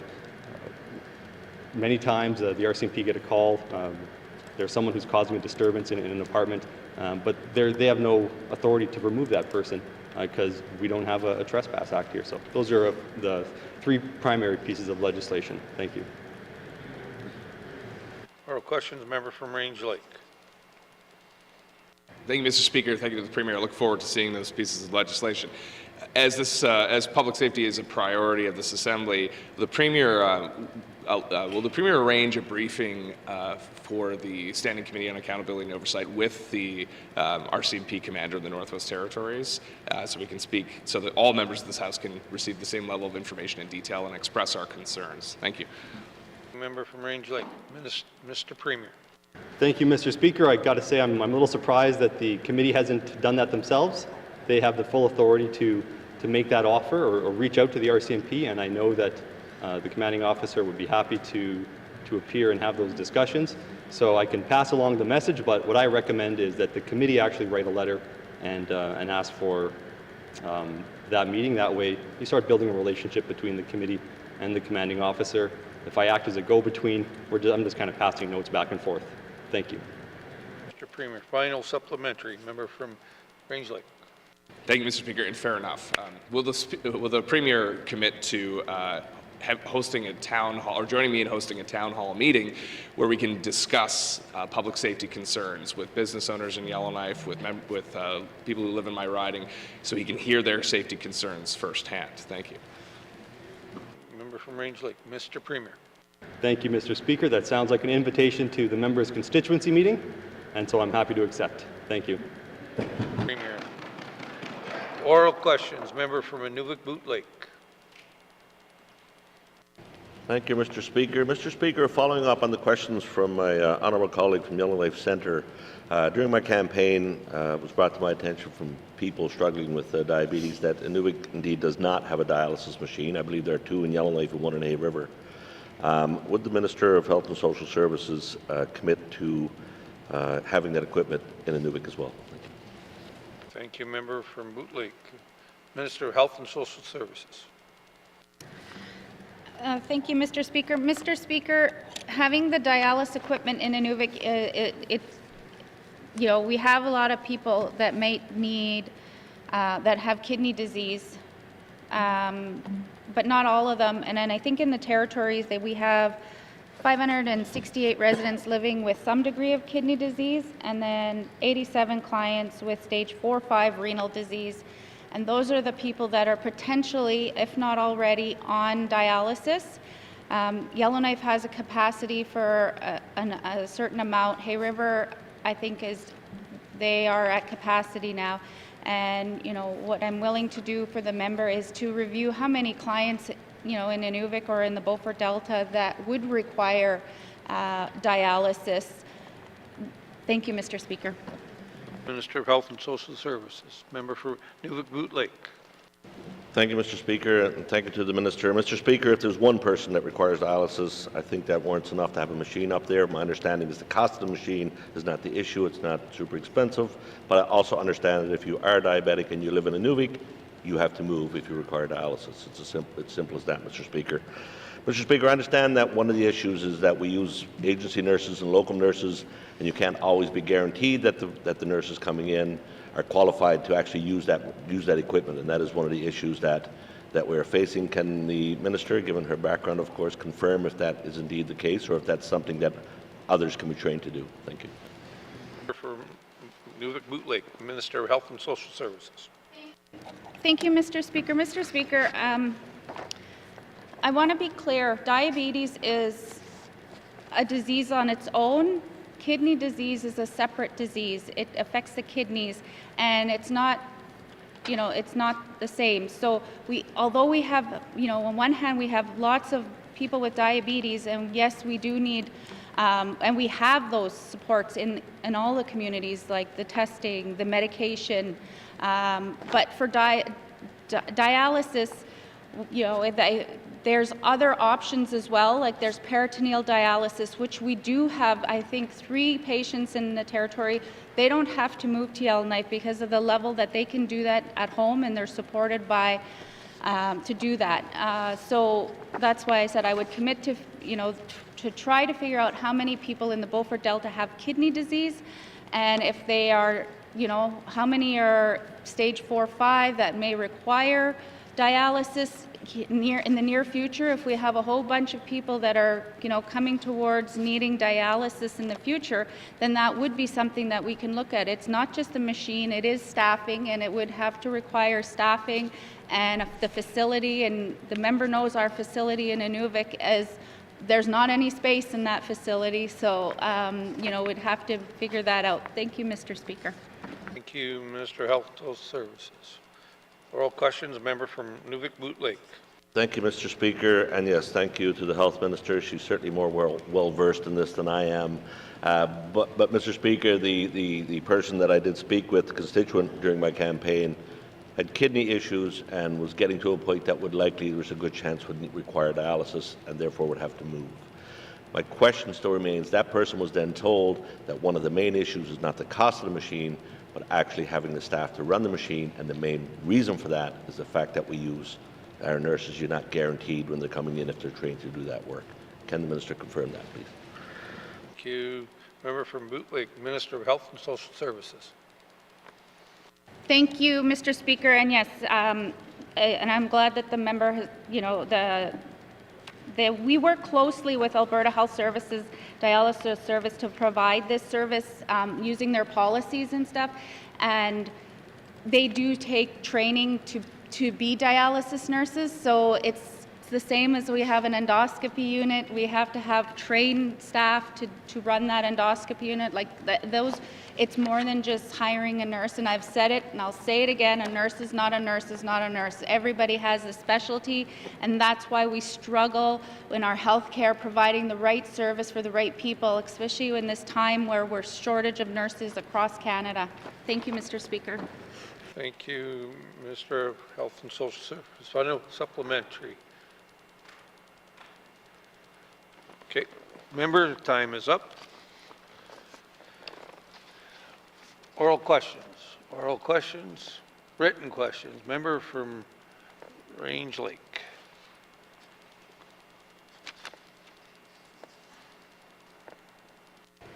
Thank you, Mr. Speaker. Mr. Speaker, I seek unanimous consent to return to item 5 on the orders. Thank you. Member from Range Lake is asking unanimous consent to go back to item number 5. Any nays? Seeing no nays, member from Range Lake. Thank you, Mr. Speaker. I would like to recognize a constituent, Mr. Rami Kassam, and he is my friend, but there are 2 other of my friends up there as well, Mr. Fadil Memdi and Mr. Nazim Awan. Thank you very much for being here today.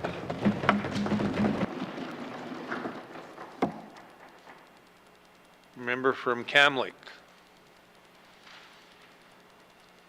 Thank you, Mr. Speaker. Mr. Speaker, I appreciate the member bringing us back to this section because I wasn't able to do this earlier. It's hard to see when people are sitting above us, but I wanted to recognize Heather Nakeko, who's a constituent who was here with us earlier. Thank you. Thank you, member from Cam Lake. Recognition of visitors and galleries. Member from Yonley Centre.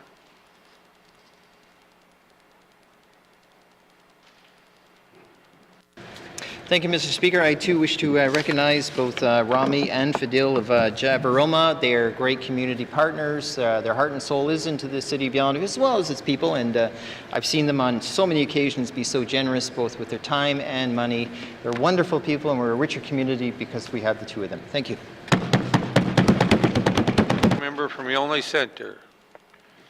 Recognition of visitors in a gallery. Recognition of visitors in a gallery. Acknowledgements, oral questions, written questions, return to written questions, reply to Commissioner's address, replies to Commissioner's address, petitions, reports on committees of the review of bills, reports on standing and special committees, tabling of documents. Minister of Housing N.W.T.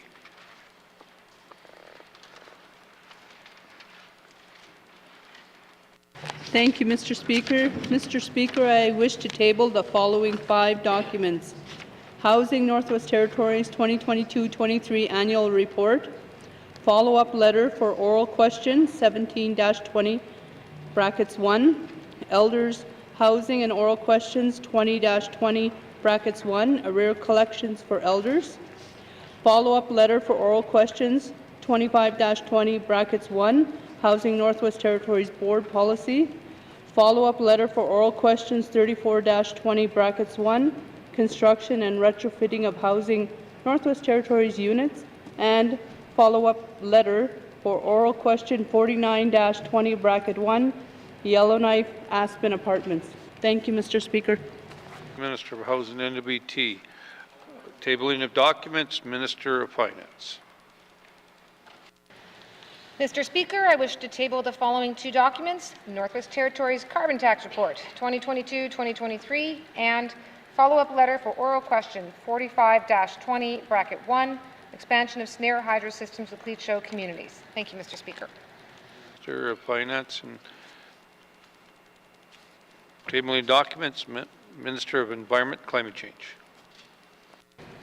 Thank you, Mr. Speaker. Mr. Speaker, I wish to table the following document: Waste Reduction and Recovery Program 2022-2023 Annual Report. Thank you, Mr. Speaker. Minister of Environment and Climate Change. Colleagues, pursuant to Section 5 of the Indemnities, Allowance and Expenses Regulations of the Legislative Assemblies and Executive Councils Act, I wish to table the following summary of members' absence for the period December 8th, 2023 to February 5th, 2024. As well, pursuant to Section 14.3 of the Indemnities and Allowance and Expenditures Regulations of the Legislative Assembly and Executive Councils Act, I wish to table the statutory declarations of principal residence of the members of the 20th Northwest Territories Legislative Assembly. Tabling of documents, Notice of motion, Colleagues, we will take a brief break before we move on to motions. Thank you.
Apologize for our brief recess, but we have to give some time for our translators to relax a bit there and get ready for our motions there.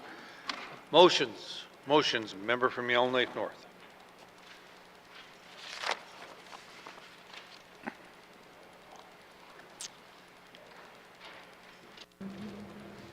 Thank you, Mr. Speaker. I move, seconded by the Honourable Member for Hay River North, that notwithstanding Rule 2.1, when the House adjourns on Thursday, February 29th, 2024, it shall be adjourned until Thursday, May 23rd, 2024. And further, that any time prior to May 23rd, 2024, if the Speaker is satisfied after consultation with the Executive Council and members of the Legislative Assembly that the public interest requires that the House should meet at an earlier time during the adjournment, the Speaker may give notice. And thereupon, the House shall meet at the time stated in such notice and shall transact its business as it has been duly adjourned to that time. Thank you, Mr. Speaker. Member from Yellowknife North. To the motion. Question has been called. All those in favor? Opposed? Abstaining? Motion has passed. Motions, member from Great Slave.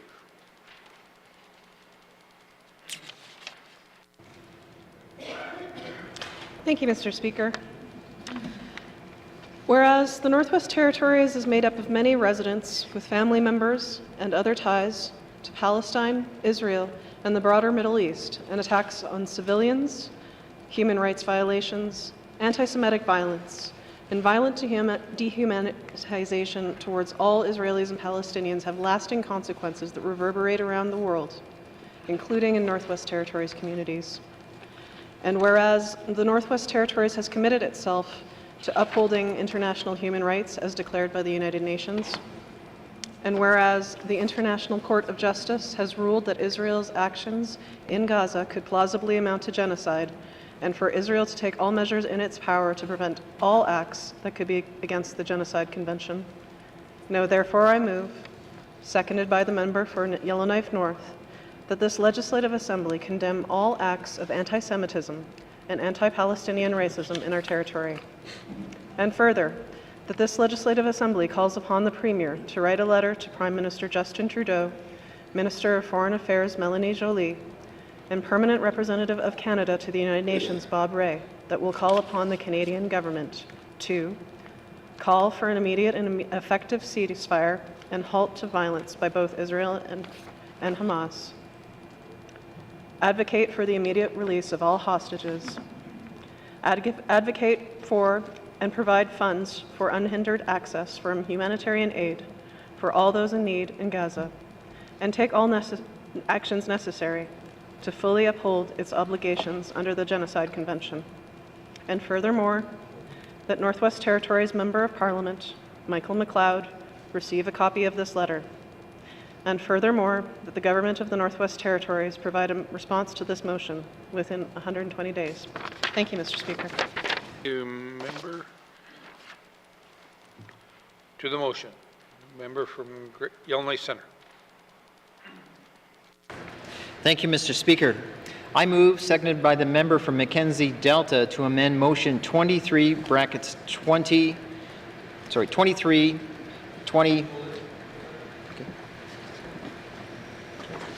Yeah, I made a mistake. Member from Great Slave. Thank you, Mr. Speaker. We're all a little bit tired now. It's been a long session. Gets longer next year. Mr. Speaker, this motion provides further action to petition 1-20(1) that I brought forward this past Tuesday on behalf of the Yellowknife Citizens for Ceasefire.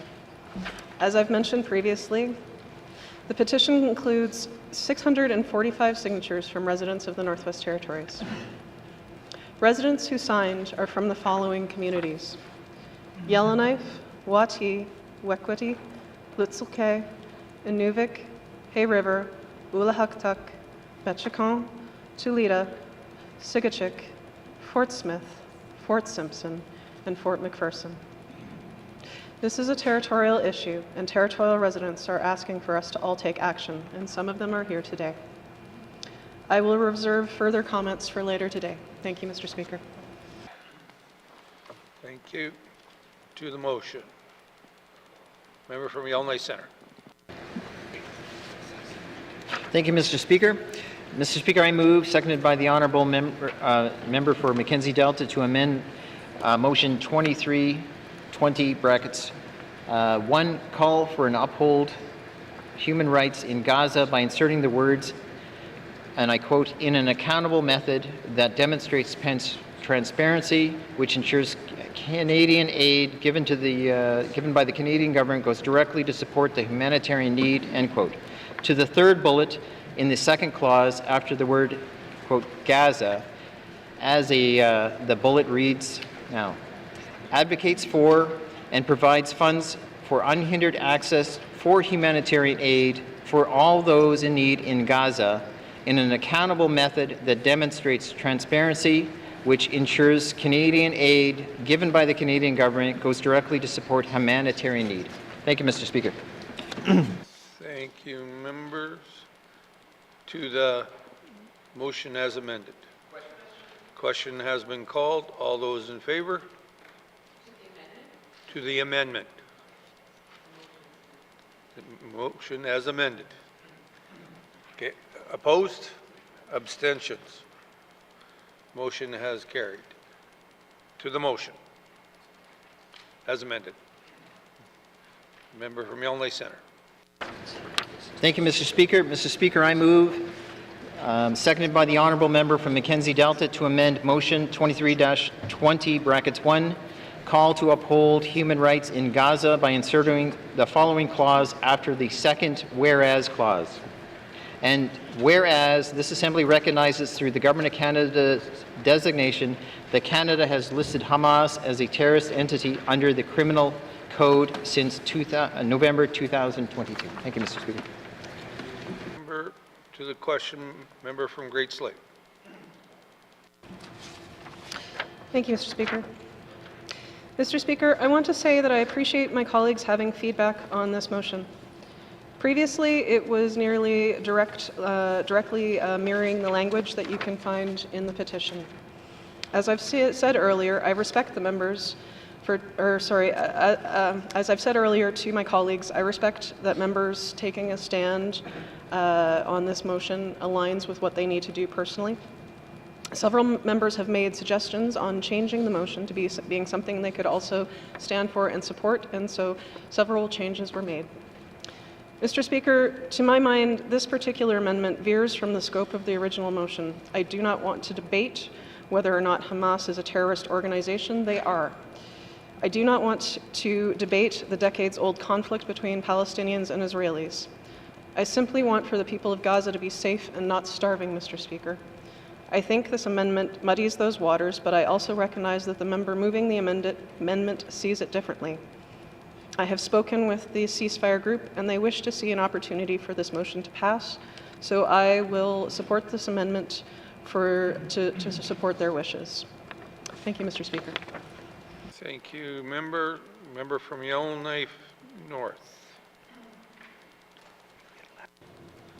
Thank you, Mr. Speaker. So the member's proposed amendment is a fact, so I won't vote against it. But I do want to mention something about language that I believe is important because it impacts Palestinians everywhere, including members of our own community. What I want to point out is that I think it's troubling that even when people condemn violence on both sides and call for the release of hostages and condemn all attacks against civilian populations, that if you focus your concern on the civilian population of Gaza, it still could be assumed that you would be supporting terrorism or Hamas unless you state otherwise. To step back for a second, so particularly since 9/11, many North Americans have expected people who are Muslim or Arab to begin any political statement by renouncing terrorism, because if they don't, we might assume they would naturally support terrorism. So that pattern has been called out in the past as Islamophobic, assuming Muslims would support terrorism unless they specifically state otherwise.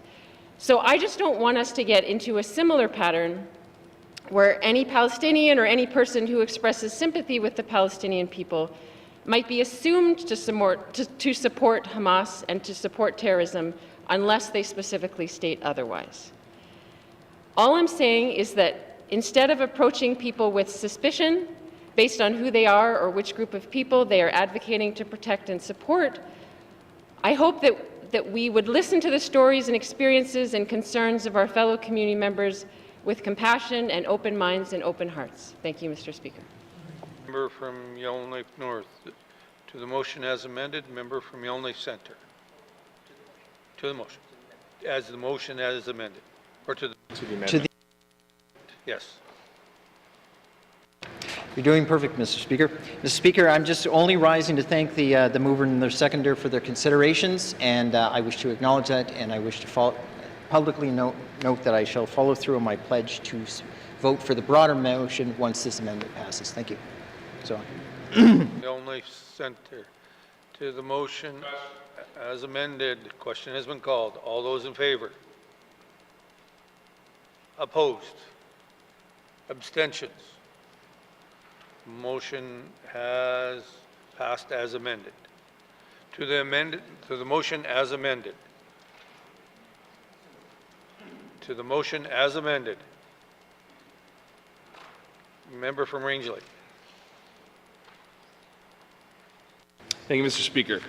Mr. Speaker, our world is increasingly becoming volatile as geopolitical tensions and nationalistic ambitions shatter the once stable international order that has prevailed since the end of the last World War. The wars in Ukraine and Gaza are evidence that those nations who love peace cannot be complacent in the face of these conflicts. They must act to preserve the fragile order that many have taken for granted for too long. Mr. Speaker, we must act as well. For as leaders of this Assembly, our citizens look to us to uphold peace and justice in our land.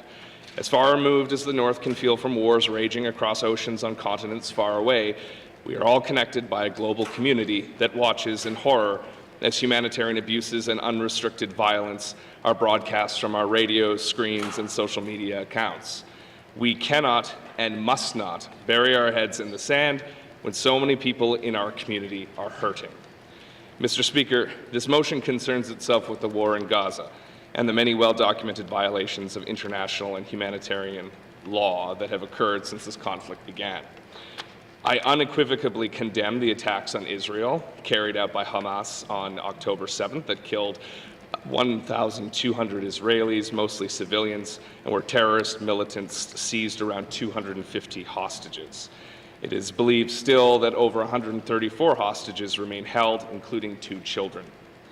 More than 30,000 Palestinians have been killed and more than 70,000 wounded since the war began 5 months ago, according to officials from the Gaza Health Ministry. The UN says that 2.3 million Palestinians face starvations, with 80% having been displaced from their homes. Violence has surged across the region, both in and out of the war zone. It is nothing short of a humanitarian catastrophe. Mr. Speaker, this motion also speaks to South Africa's genocide case against Israel in the International Court of Justice. The court said, and I quote, "Israel must take all possible measures to prevent acts as outlined in Article 2 of the 1948 Genocide Convention. This entails not killing members of a particular group, brackets in this case Palestinians, and brackets, not causing physical or psychological harm to members of that group, not inflicting living conditions which are calculated to bring about the end of the existence of a people, and not carrying out actions designed to prevent births within that group of people," end quote. Well, the International Court of Justice confirmed that it does not have jurisdiction to hear the case against Israel that is in contravention of the Genocide Convention. The court did issue Israel with 6 emergency orders, effectively putting Israel on notice over the war and its brutal bombing campaign. The court's orders are: Israel must ensure its military does not carry out any of the above actions. Israel must prevent and punish the, quote, direct and public incitement to commit genocide in relation to members of the Palestinian group in the Gaza Strip, end quote. Israel must ensure the delivery of basic services and essential humanitarian aid to civilians in Gaza. Israel must prevent the destruction of evidence of war crimes in Gaza and allow fact-finding missions access. Israel must submit a report on all steps it has taken to abide by the measures imposed by the court within 1 month of the judgment. South Africa will have the chance to respond to this report. Mr. Speaker, Canada has always respected international law. This ruling of the International Court of Justice is significant and a dire warning of the potential dangers ahead if these orders are not heeded. Mr. Speaker, this motion also calls on the Prime Minister of Canada to act. This House should be already aware that the Prime Minister has not been silent on this matter of grave importance, publicly condemning the violence in Gaza and calling for an immediate and sustainable ceasefire. In his joint statement with the Prime Ministers of Australia and New Zealand on December 12th of last year, the Prime Minister mourned every Israeli and Palestinian innocent life which has been lost in this conflict and said, quote, "We remain deeply concerned by the scale of the humanitarian crisis in Gaza and ongoing risks to all Palestinian civilians. Safe and unimpeded humanitarian access must be increased and sustained. We recommit ourselves to working with partners towards a just and enduring peace in the form of a two-state solution where Israelis and Palestinians can live securely within internationally recognized borders. We condemn rising anti-Semitism, Islamophobia, and anti-Arab sentiment in our countries and around the world, and remain firmly committed to combating prejudice, hatred, and violent extremism. I commend the Prime Minister for his words then and his action now to comfort Jewish, Palestinian, and Arab Canadians that Canada is a place for peace and tolerance between all peoples. Mr. Speaker, the N.W.T is a diverse community, small and scattered across vast distances, but it is our compassion and empathy for one another that brings us together as one. My heart breaks for those members of our Jewish and Arab community who have been affected by this violence. I mourn the loss of all innocent life that has been lost in Gaza, and I join in all those calling for peace and an end to hatred, violence, and injustice in our world. Mr. Speaker, I will be supporting this motion. Thank you. Thank you, member from Range Lake. Member from Yellowknife Centre. Thank you, Mr. Speaker. I want to acknowledge at the beginning this is a very difficult motion for some people out there. I feel very strongly in support of the current motion as now amended, and I too wish to lend my supports and my voice to hopefully carry it to a new phase. Mr. Speaker, I deeply believe that one day, I wish it would be sooner than later, that we had a fully safe Palestine recognized by the world there all around, as so the people can deserve and earn, who have well long waited and earned their right to live happy, safe, and free. Mr. Speaker, the conflict itself, I'm no expert in that particular thing, but I can tell you this, it's got to be terrible. Whether the recent attacks are not for me to explain, but I can tell you as somebody who's watched and followed a little bit, it's difficult to imagine people living through that experience and calling this, balanced, measured, and whatnot. It's just horrific after horrific that people are suffering under these types of pains.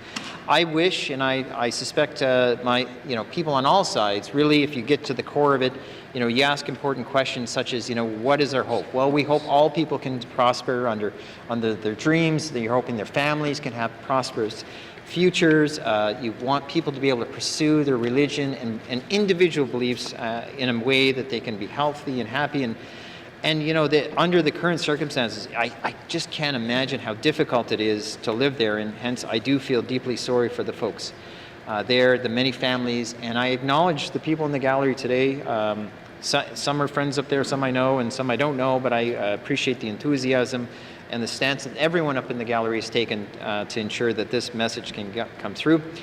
I mean, ultimately, people deserve a life, in the sense of living in some type of consistent harmony, and this certainly situation is not speaking to that.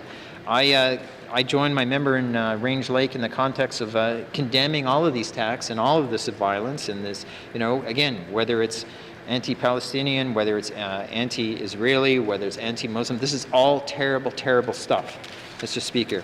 I won't speak much further on this particular thing, but what I will re-emphasize is I too dream of a day that we look behind ourselves and ask us what took so long, what were the hurdles to finally settle a two-state solution, where we can talk about joint futures and joint prosperities in the region that everyone can work somewhat in cohesive manner and share in the excitement of prosperity among all nations. So, Mr. Speaker, again, I'll be voting in favor of the amended motion, and I thank the mover and seconder for their assistance in allowing to carry some of my concerns forward. Thank you very much. Thank you, member from Yellowknife Centre. To the motion as amended, member from Yellowknife North.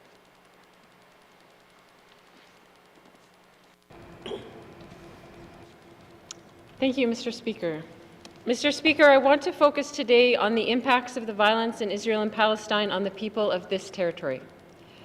I know it feels far away to some of us and irrelevant to be discussing in this House to some of us. Certainly, it's hard to see how our statements or our motions could affect anything that goes on in the region. But it does affect people in this territory. We have immigrants who have made their home here in the N.W.T. from many parts of the world, including Israel, Palestine, and surrounding countries. We have children born here and being raised here whose identity is also Palestinian or Israeli or Jewish or Lebanese or Syrian, and they want to be proud of their nationalities and cultures, and they want their family members over in the Middle East to be safe and their human rights to be recognized and protected. Every day in the news, we see horrific violence. We see children being killed, civilians attacked, schools and hospitals being bombed. And our fellow community members with family and ties to the region may wonder why no one seems to be standing up for those people's human rights. Then they may wonder if anyone would stand up for their human rights, since they share an identity with those people over there who are being dehumanized and killed. And yet we in Canada are often so afraid to talk about this conflict, and this region in particular. It is a minefield. We fear being accused of saying the wrong thing. There's a constant demand for balance, that if we call for one side to do something, we must call for the other side to do the exact same thing. That if we condemn one side for something, we must condemn the other side for the exact same thing, regardless of whether they're actually doing the same thing, and regardless of the fact that the two sides are anything but balanced. Only one side, Israel, is an internationally recognized state with recognized citizens and a legitimized military force. Palestine has none of those things. Anything that strays from this rigid idea of balance is seen as taking a side. Any criticism of Israel might spark accusations of anti-Semitism. Lately, even calls for a ceasefire might be seen as questioning Israel's right to exist.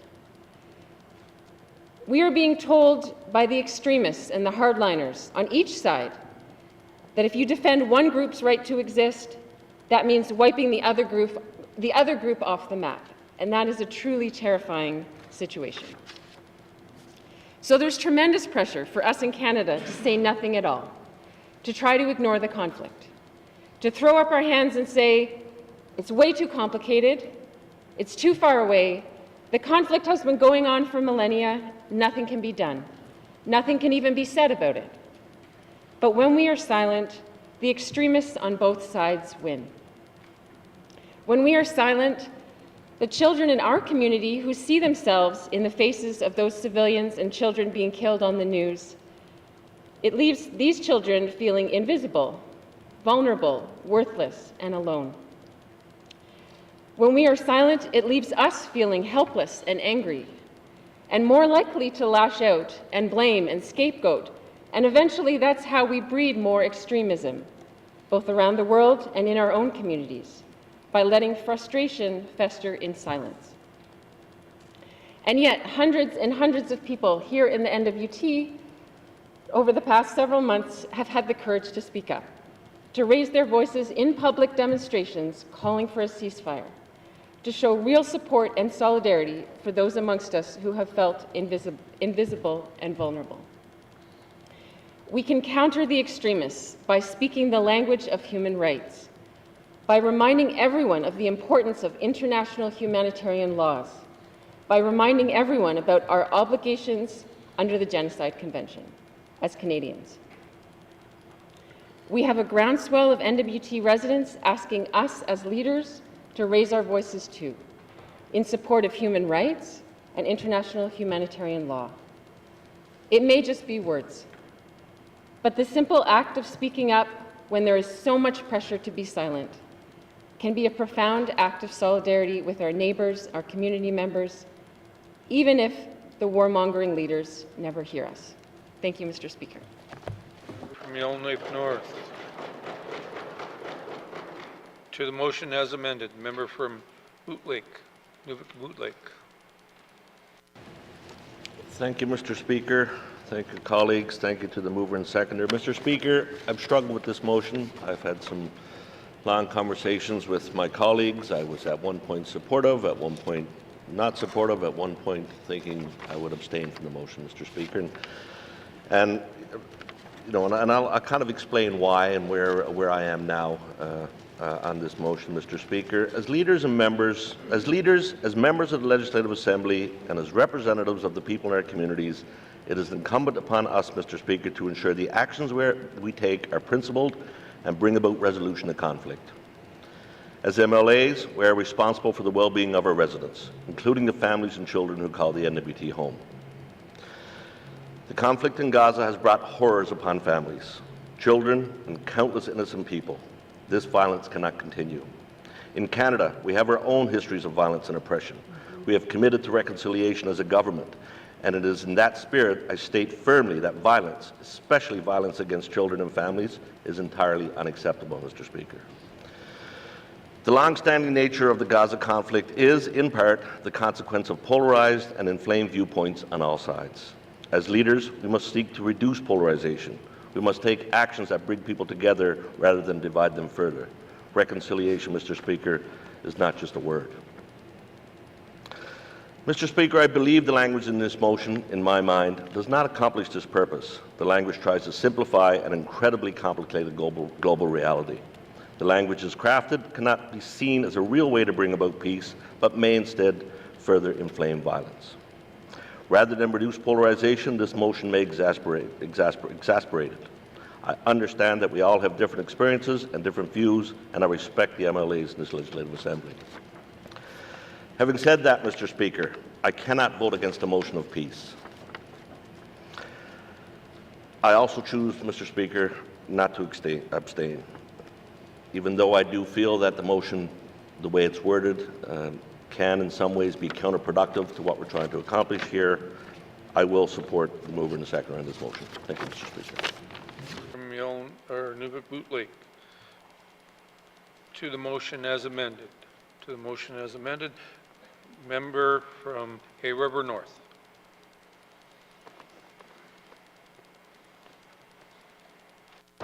Thank you, Mr. Speaker.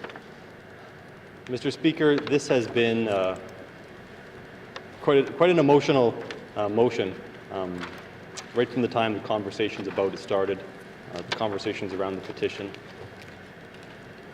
We have residents in our territory who are directly impacted by the ongoing conflict, and frankly, I can't comprehend what they must be going through, and hopefully no one in this room ever has to will ever know what that is like. From everything I've seen, it looks like people are in a living hell right now. And so I appreciate that the members have brought this forward to bring this conversation to the forefront. It is through the people speaking up that change is made in the world, and I think that members who brought this forward and others around Canada have made change. The motion calls on me as Premier to write a letter to the Prime Minister calling upon the Canadian government to call for an immediate ceasefire, and that has happened. The Government of Canada in December of last year voted for a UN resolution that called for an immediate ceasefire. 2 weeks ago, the Prime Minister again issued a release calling for an immediate ceasefire. The motion calls upon me to write the letter calling upon the Canadian government to advocate for the immediate release of all hostages. And that has been the position of the Government of Canada since October as well. The motion calls to call upon the Canadian government to advocate for and provide funds for unhindered access for humanitarian aid for all of those in need in Gaza. Canada continues to do that, continues to advocate for sustained and unimpeded access of essential relief to Palestinian civilians in Gaza and the West Bank. And just yesterday, the government announced that they are working to airdrop humanitarian aid in Gaza as soon as possible. So those efforts are underway as well.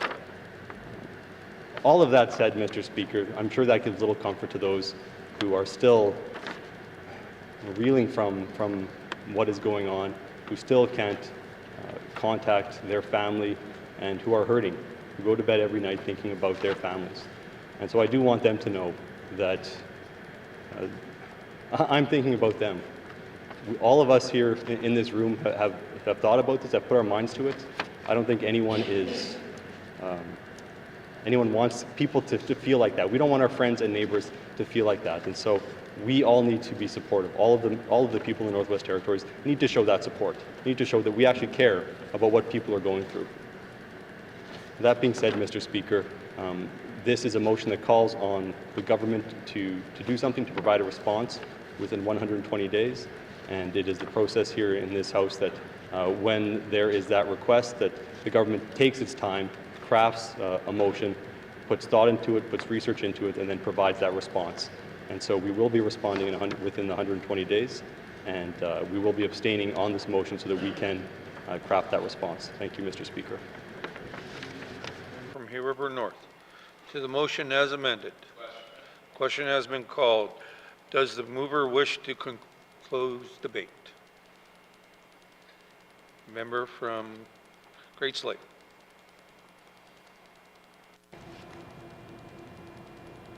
Thank you, Mr. Speaker.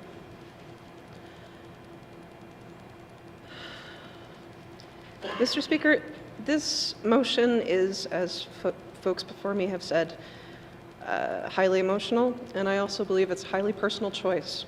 And I respect every single member in this House to take what decision they take to heart, and I respect whatever choice that may be and what that looks like for them. I'm here in my role as a member to represent my riding and also my own conscience. I want to speak a little bit about why this motion is important to me and why I feel it's the right thing to do. When I first met with a Palestinian member of our community in Yellowknife late last year, he asked me why I was willing to take action up to and including those that I have taken today. I told him first, because I'm a human being. What I think I was trying to say to him was that I can't watch innocent people be harmed and not try to do something, even if it's just donations to humanitarian aid or signing petitions like folks in the gallery have done, or whatever I think may be in some small part helpful. That is who I am. Now that I am an elected official, I will continue to be the person I have always been, which is someone who wants to help when people are in pain, struggling, or suffering. I also told him that I grew up with key people in my life teaching me of the Jewish faith. I considered my godmother my auntie growing up, and she was someone I looked to for moral and ethical guidance. I say look to because she passed in 2002, and may her memory be a blessing.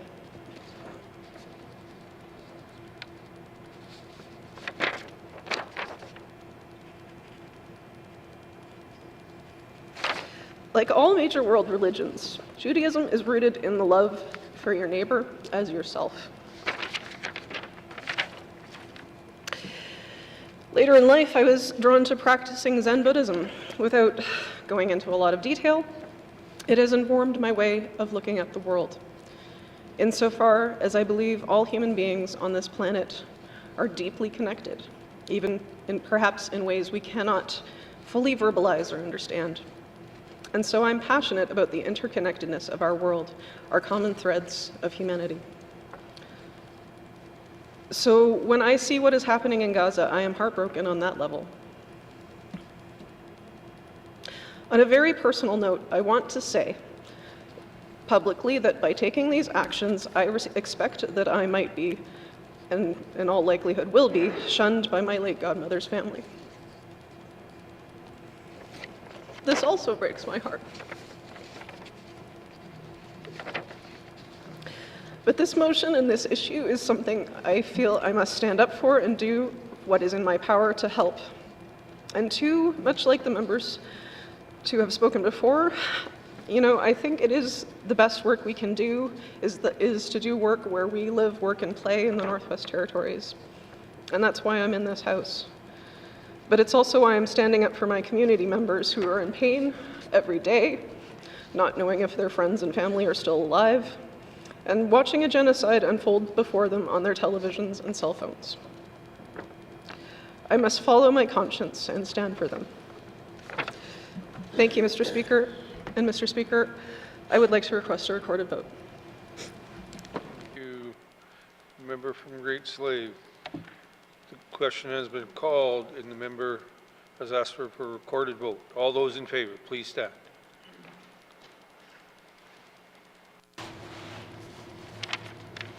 The member for Great Slave, the member for Mackenzie Delta, the member for Yellowknife North, the member for Sawtoo, the member for Yellowknife Centre, the member for Range Lake, the member for Inuvik Boot Lake, and the member for Frame Lake. Will all those who oppose, please stand. For all those abstaining, please stand.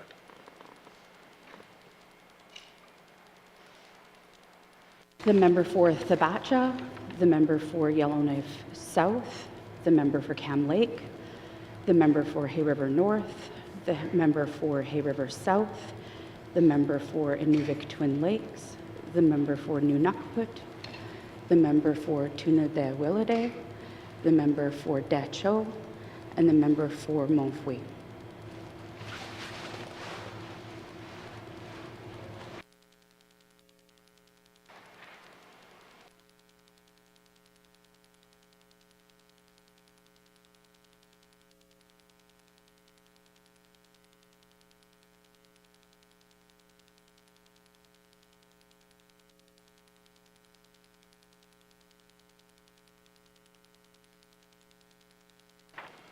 The results are 8 in favor, 0 opposed, 10 for abstaining. The motion has passed.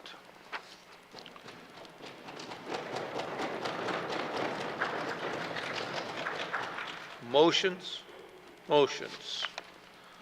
Notice of motions for first reading of bills. Notice of motions for first reading of bills.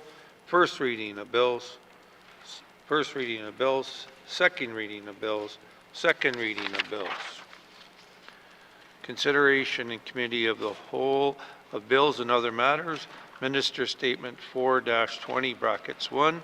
Minister Statement 5-20 brackets 1. Minister Statement 17-20 brackets 1. Minister Statement 24-20 brackets 1 with the member from Tunadewillade in the chair.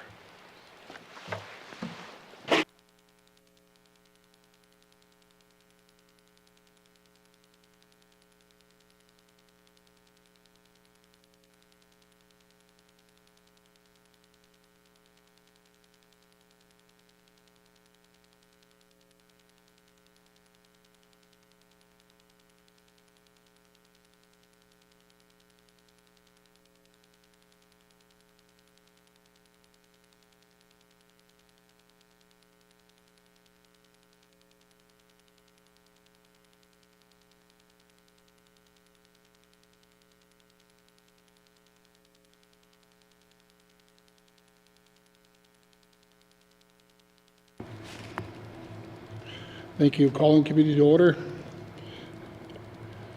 I now call the committee of the whole to order. What is the wish of the committee? I'm going to go to Inuvik Boot Lake.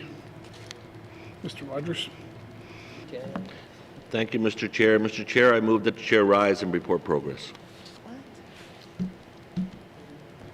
Thank you. Does committee agree?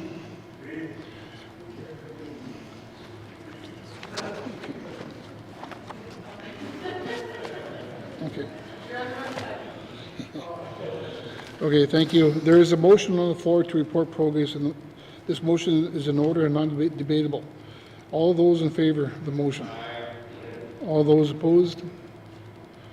Motion carried. I will now rise and report progress. Merci.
May I have the report of the Committee of the Whole, member from Trinidad-Willete.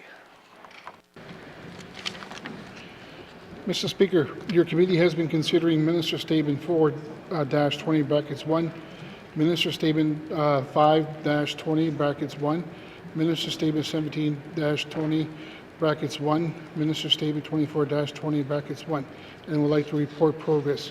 And Mr. Speaker, I move that the report of the Committee of the Whole be concurred with. Thank you, Mr. Speaker. Thank you, member. Do I have a seconder for a report of the Committee of the Whole? Member from the date show. The motion is in order and for non-debatable. All those in favor? All those opposed? All those abstaining? The motion has been carried and the report of Committee of the Whole has been concurred with. Third reading of bills. Third reading of bills. Madam Clerk, can you please see if the Honourable Margaret Tom, Commissioner of the Northwest Territories, is ready to enter chambers to ascend to the bills?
Be seated.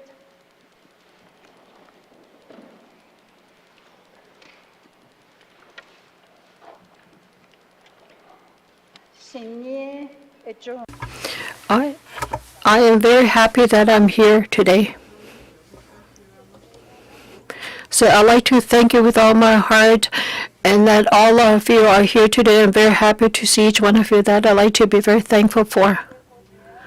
And just prior to Christmas, that was when I was present here, and from then on I haven't seen each one of you, and so I'm hoping that everybody will be okay. And that's including our family, our friends, and whoever you are here to present throughout the region. And I'm hoping that everybody will have a very good holiday. And then you as MLAs here, I'd like to thank each one of you.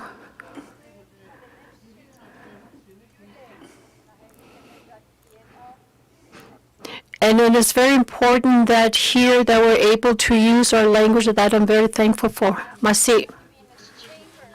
And most importantly, to see you all again. The last time I was here was before the holidays. So I hope you all had an enjoyable time with family, friends, and your constituents. Our government must be applauded for gifting us to speak our indigenous languages in this great house. Merci.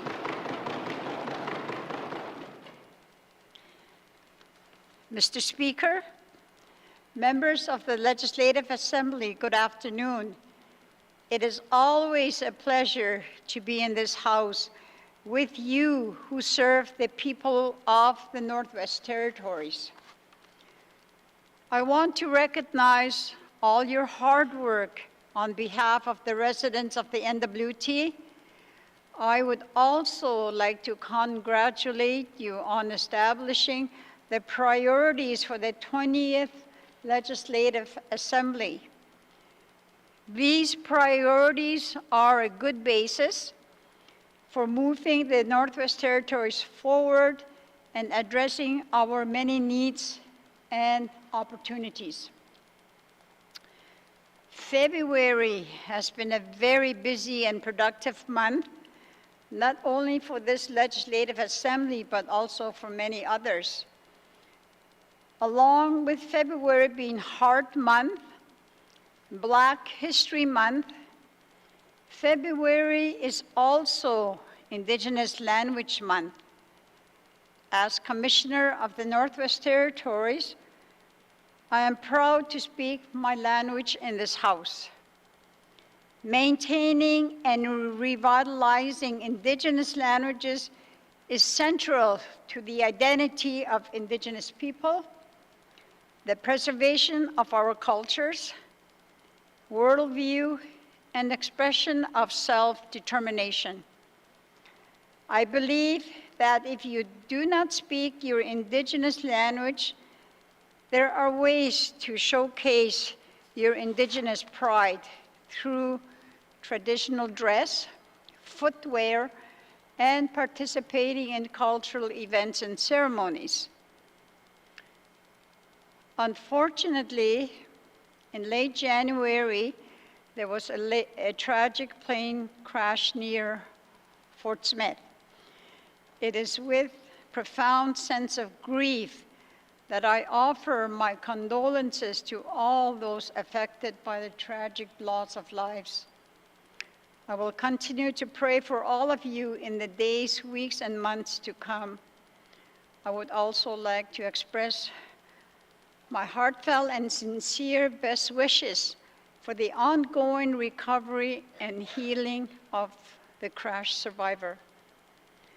As Northerners, there is little we cannot achieve when we come together. Although I am deeply saddened, I am proud of the people of Fort Smith and all Northerners who are sharing in their grief and providing support in many ways. My prayers and blessings are with you all. This will be my last address to the Legislative Assembly of the Northwest Territories. I am deeply grateful for this government and the past government to have welcomed me in this role as Commissioner. It has been a great honor to serve and support you in your very, very important roles.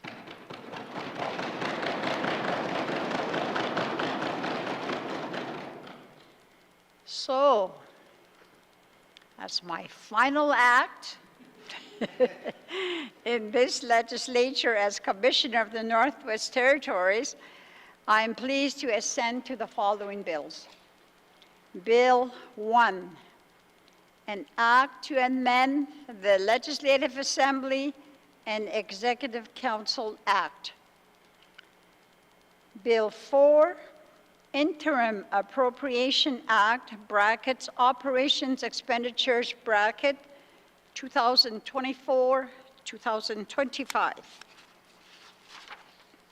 Bill 5, Supplementary Appropriation Act, bracket, Infrastructure Expenditures, bracket, number 3, 2023-2024. And Bill 6, Supplementary Appropriation Act, brackets, Operation Expenditures, bracket, number 4, 2023-2024. Masicho, I wish you all well, wish you all the best. Thank you. Merci beaucoup. Masicho, Kuanani, Kwana.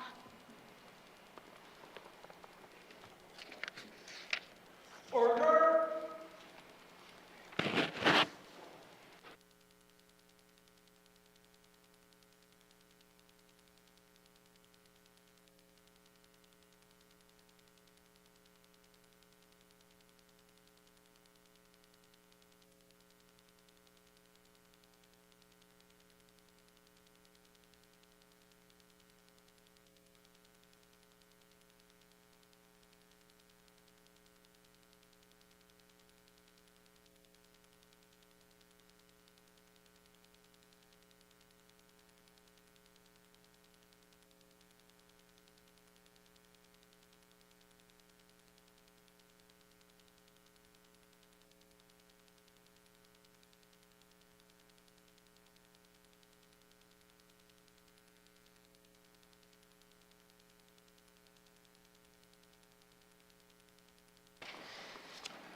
Colleagues, I'd like to thank Commissioner Tom for her last official duties here in legislative assemblies. Madam Clerk.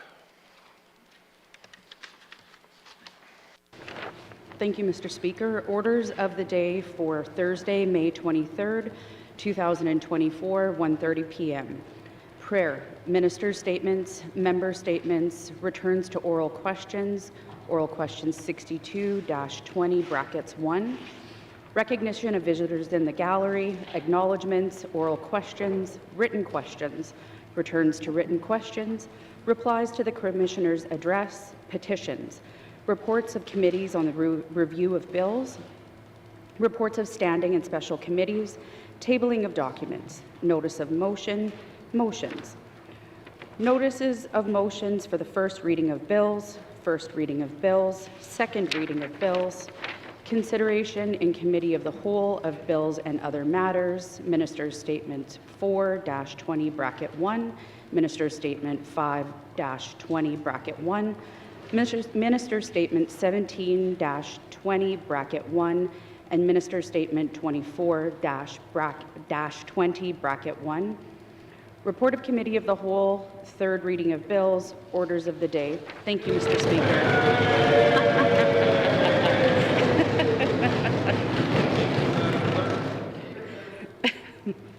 Colleagues, as one of our colleagues said, we're going to be gone for 82 days.